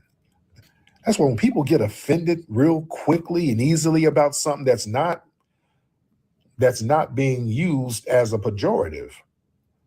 When you get offended, like for example, if somebody says, "Man, I hate people who smoke crack." Why you hate that? Oh, nobody don't know. You hate people who smoke crack. What's wrong with what's wrong with that? Why are you getting so offended? What? You offended because you smoke crack. Yeah, if you say something and somebody gets hella offended, it's touching a nerve. Oh, that's touching a nerve. That's why they're getting offended by that. Because when I tweeted it early about the not seeing elderly people, well, they were all butthurt. You hate Africa, nigga. Why do you hate us so much? What? What? And then we start pulling out the stats. That's a legitimate stat. There are not a lot of elderly people there. There's a handful, and they're in the rural areas or whatever, but it's not a lot. The life expectancy rate, people be dying in their 50s out there in many of those countries. Yeah? Man. And they don't want to deal with that. That's a little sore spot for them. So they start projecting all of this weird stuff. Yeah, I'm not saying this as a diss. It's an observation. And observing these things and being honest about it, this is how you can start healing and fixing things. And I noticed that that's something that needs to be healed and fixed. Everybody's just looking for a way to flee, where you leave your elderly and the children. Yeah. So I'm trying to put, if I can do on. Come on now. The truth will set you free. Man. Yeah, our elderly, we take our elderly with us. Y'all see me and my mom. My mom was always with me somewhere. Y'all always see me with my lovely mother. I love my mother to life. I make sure my mother's good. You know, my mother's 80th birthday, we flew the whole family down to New Orleans and had a big birthday party for her down there. Yeah. That's how we get out. Man. Can we get a couple of more folks in here? Shout out to everybody in here. We're in here deep. We're in here deep, ladies and gentlemen. Yeah, I am. I'm an only child. I'm my mother's only child. And I got siblings on my dad's side, but I'm my mother's only child. So, you know, I always got to look out for her. Yeah, I got to look out for her. Oh, your mom has dementia. She's next year. Yeah, we're going to look out for moms now. That's one thing we do. FBAs, we look out for some damn moms now. You see? We're going to make sure mom is good. Shit. Yeah, I'm my mother's only child. Yeah. Yes, indeed. It's real talk. Let me see who we got in here. Let me see who we got in here. Let me see. Let me see. Y'all raise your hands. So like I'm leaving a basket. No, just clear my throat. Just clear my throat. You know? I'm just clear my throat, ladies and gentlemen. Man. Let me see. Raise your hand. Who's that? Rolling. What's your name? Rolling something. Rolling something. Mr. Rolling. Hey, appreciate you letting me up, Tariq. I've seen a lot of your clips online for many years now. I'm gonna go with the assumption that we both agree that reparations should be paid out to Black Americans. Foundational Black Americans, right? Yes. Yes. In your opinion, what does that look like if it's achieved? The same way they pay Native American tribes, same setup. Monthly checks, tax-free status, land grants. They can throw a couple of casinos in there, the whole shebang. Now, Roland, where's your family from, Roland? Where's your family from? On my mother's side, I got my grandpa from Virginia, my grandma from South Carolina. I just got our family book, so our genealogy goes back to 1625 in here. So we're a Gullah Geechee tribe on that side. On my father's side, they've been in the States since the 1800s, but they're Puerto Rican by ethnically. Okay. And they've been in the States since the 1800s? Like 1800s? Okay. Yeah. Interesting. Okay. Cool. But yeah, we're gonna do it just like the Native American tribes, the same way they get there, same way, same template. And that's why delineation is very important. All right. Let me see who else. Mark, let's get brother Mark Ramey, Mr. Mark Ramey in the building. Mark Ramey in the building. All right, Mark Ramey. Mr. Mark. All right, Mark.